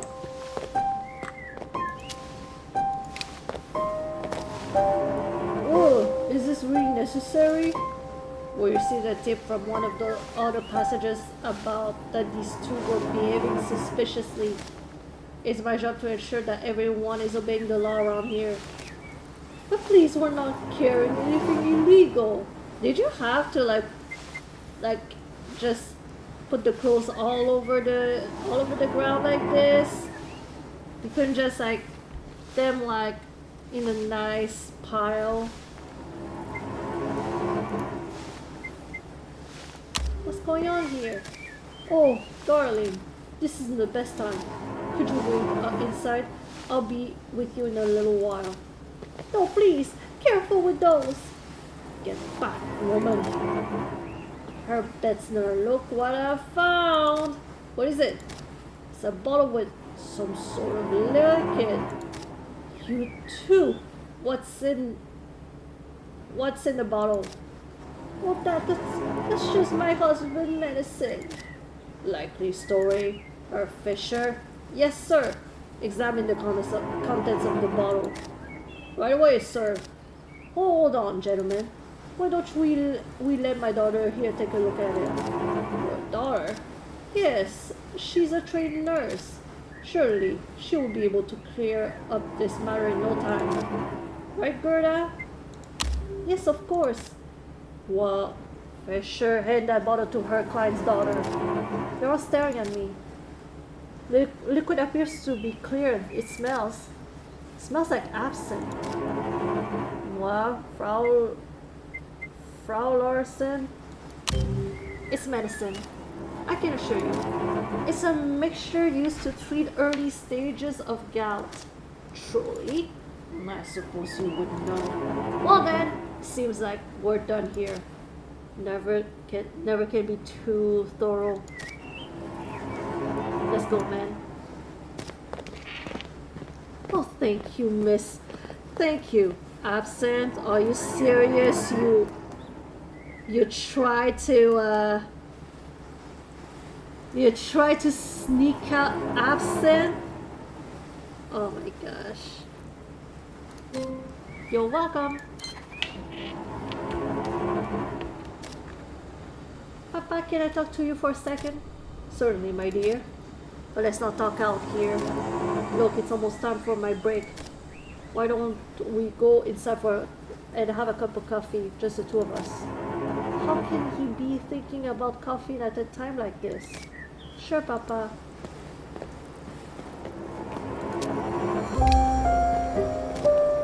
Thank you again.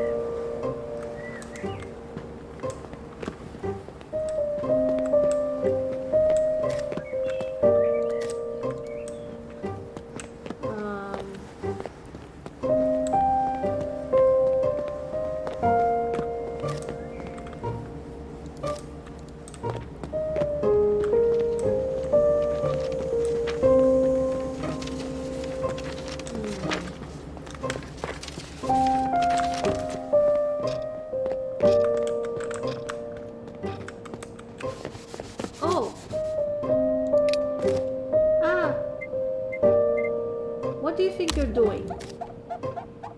The boy's eyes are widening like he's a deer in headlight. He seems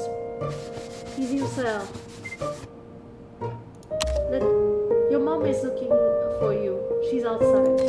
Go on then, get out of here. Poor little guy.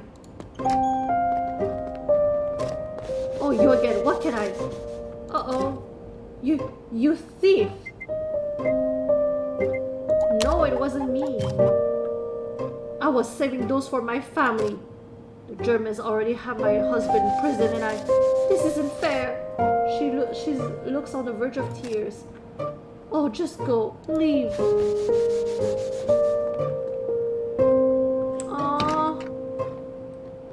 Oh, damn it. Just didn't want it to. Just didn't want. I thought the little kid needed it. There you are. Let's go in.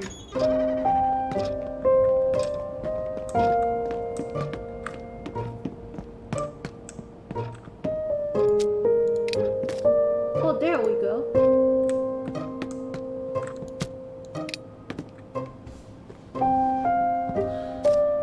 Please, have a seat.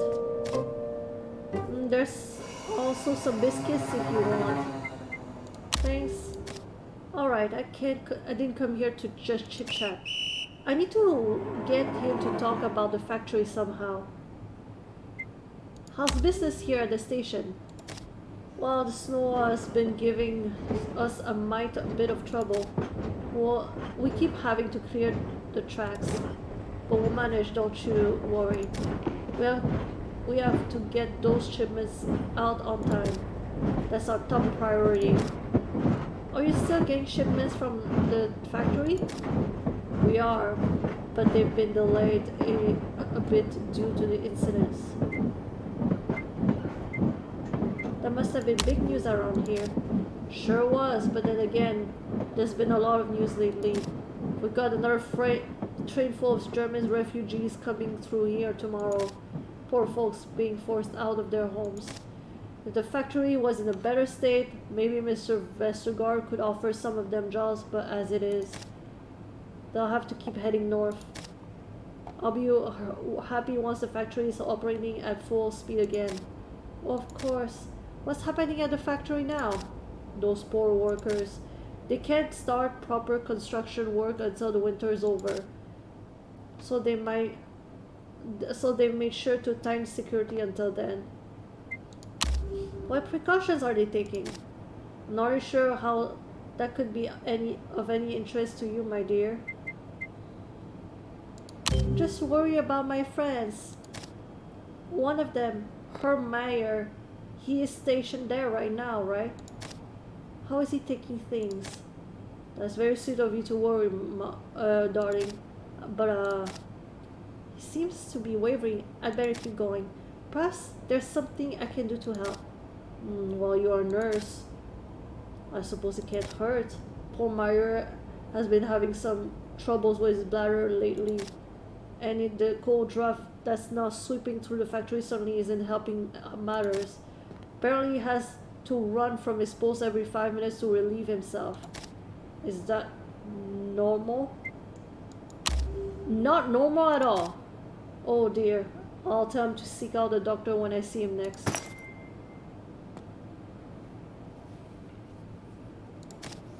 Alright, it's not a lot, but I might be able to use this information somehow. Papa is looking quite worried for his friend. What kind of daughter am I? Alright, I should go. Oh, so soon? Yes, there are a lot of things that I have to take care of today. But you've only just... no, I understand. Good luck, darling.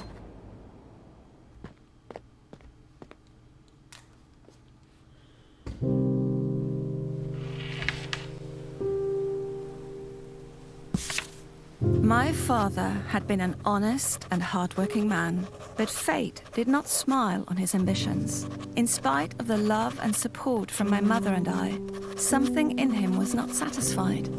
When the Nazis came, promising German pride, purpose, and heritage, he readily joined his relatives to sing their praises, but it cost him more than he realized. Our family fractured. I wasn't sure I could trust him.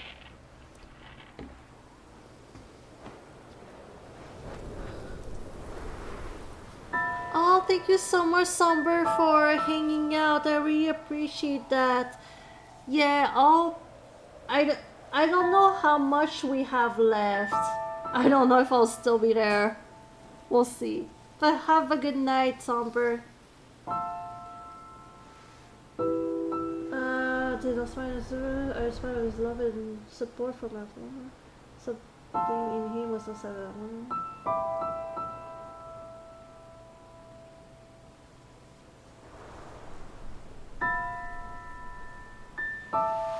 to tell him that everything that was happening to have him comfort me. He had chosen a vile ideology, but even if it's my father, a person like that could not be trusted. Until he chose his family over his ideology, our relationship would remain strained. I wanted so badly to tell him everything that was happening, to have him comfort me. Okay, I needed compassion a bit.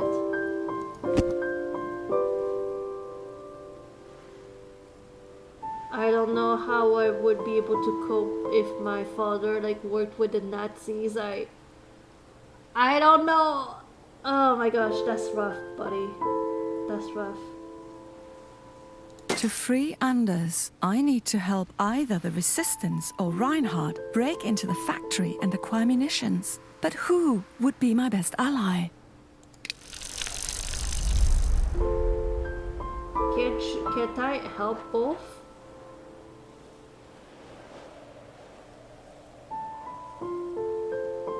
There's something up ahead.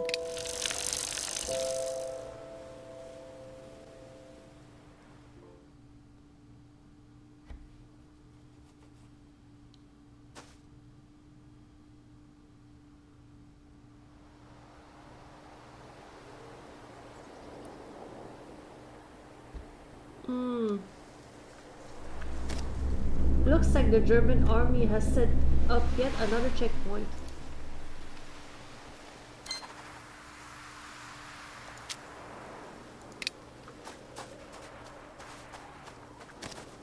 He takes a drag of his cigarettes before letting the smoke out with a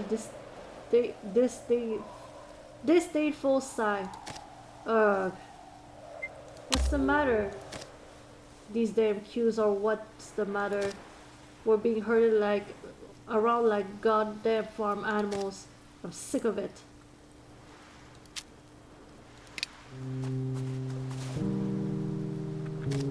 No, please listen.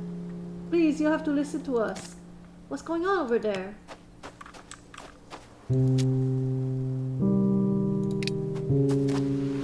Please move along. Why is there a checkpoint here? There's been some suspicious activity in the area. A German boy has gone missing. He must be referring to Heinrich. Now move along.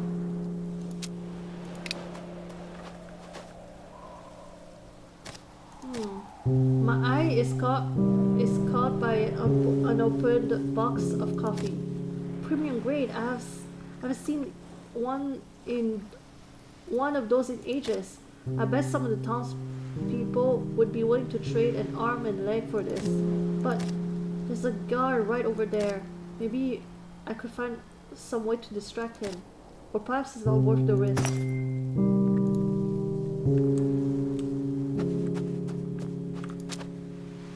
Her eyes are darting anxiously to the soldiers standing by the checkpoint.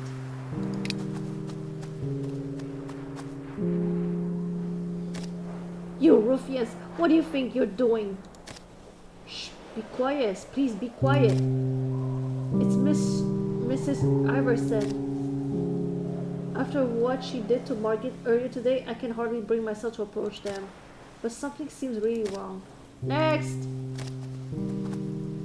We just need to bring you through the next checkpoint for us. No, I can't. You can't make me. What's going on here? Mrs. Larson, thank goodness. These men are trying to make me bring a gun across the checkpoint. Please, madam, you don't understand. We're trying to help free our country. Are these men members of the Resistance? I wonder if they know Eliva and the others. Come on, lady. We don't have much time left. No, I just want... Just take it back. I don't want to get in trouble. Please, Mrs. Larson, do something. You are asking for my help? I thought you were a patriot, Mrs. Iverson. Isn't that why you were harassing my friend earlier today? Honey! Honey! Honey! Ah! Because you're such a nationalist. But you won't even help the men you are actually risking their lives for this country? For goodness sake, just help me.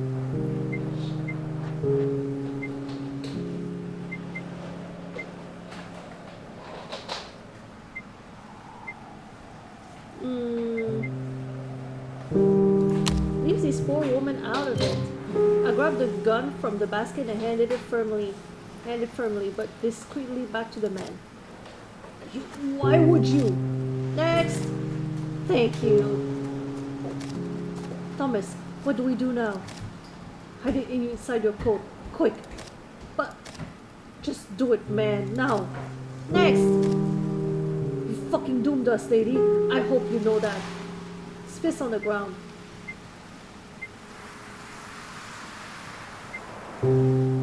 Is there a they finally stop it, Thomas. Maybe they won't check us after all.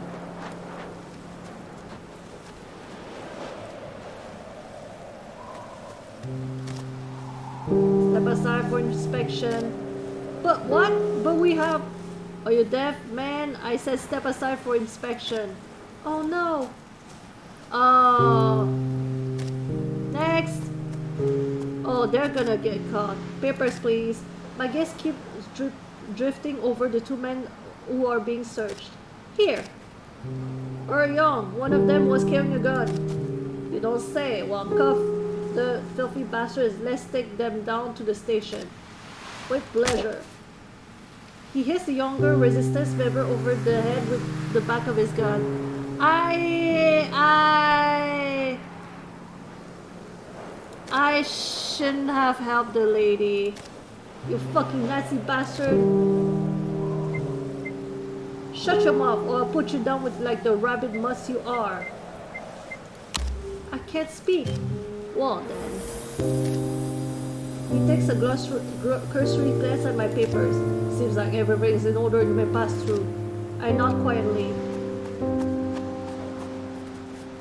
I wasn't sure what was happening. I thought they were trying to get the woman in trouble for no reason. But in all reality, they should have explained to me that the woman wasn't likely gonna get searched, and I would be like, oh, this is why you want her to carry the gun. I didn't, oh my gosh, my brain. I didn't make the connection. Those poor men, but I can't let this distract me. I need to focus on my mission and get to the factory as quickly as possible. At least Mrs. Iverson didn't get involved. No, I should have, oh my gosh. Why did I help that bitch anyway? Oh my gosh. If I had understood what was happening, like what their reasoning was, then I would be like, oh yeah, okay, let her carry it. This should be far enough. Come on, Gerda, snap out of it. If I want to save Anders, I need those explosives. And perhaps more than that, I need allies. I know that both Reinhardt and the Resistance have plans to enter the factory tonight. They must be somewhere nearby. I should look around.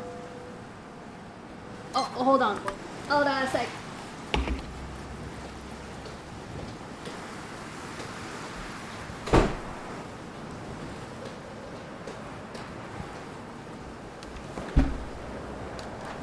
Hi, Catechus. Welcome. Sugar, we're glad you're here. Oh my gosh, it's already 9:30. Honestly, I don't know how far I am from the ending. I might need to look it up, but I don't know. Hold on. I just want to see how far I am. How are you, Catechus? What have you been up to?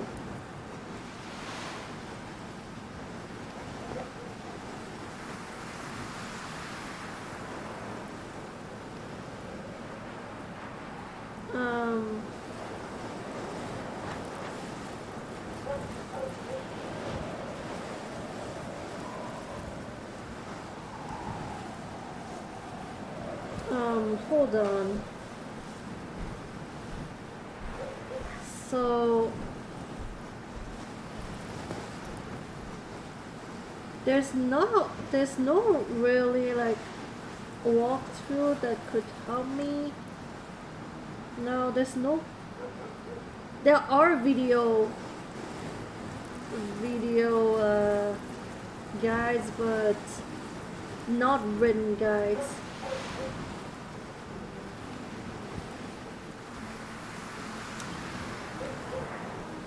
Oh, That's cool. That's good. Okay. Okay, I know this is bad, but I'm gonna look at this walkthrough video and see how far I am.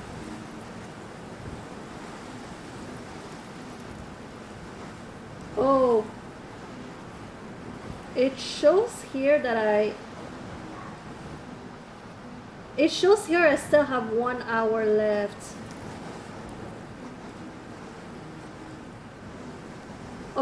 I still have like maybe 1 hour left. I think I'm gonna keep it for next time. I might, honestly though, this video, it shows that it takes like 6 hours to finish it. But like, I'm pretty sure I just spent 8 hours playing, like 9 hours on this game, and I'm still not done. I don't know how. You also tried a bridesmaid's dress for a friend's wedding, which was fun? Oh my gosh, did you go to the wedding? Nice. Nice. Okay, okay, 8.7 hours. I knew it. I knew it. So if I look on YouTube, like full walkthroughs, full playthroughs or stuff like that, everybody's like 6 hours, 30 minutes, 4 hours, 6 hours, 4 hours. And I'm like, a person here is like 8 hours, 30 minutes, and I'm like, I've been playing this game for almost 9 hours, and I'm still not done with this. How come? I've been trying to go as fast as I could.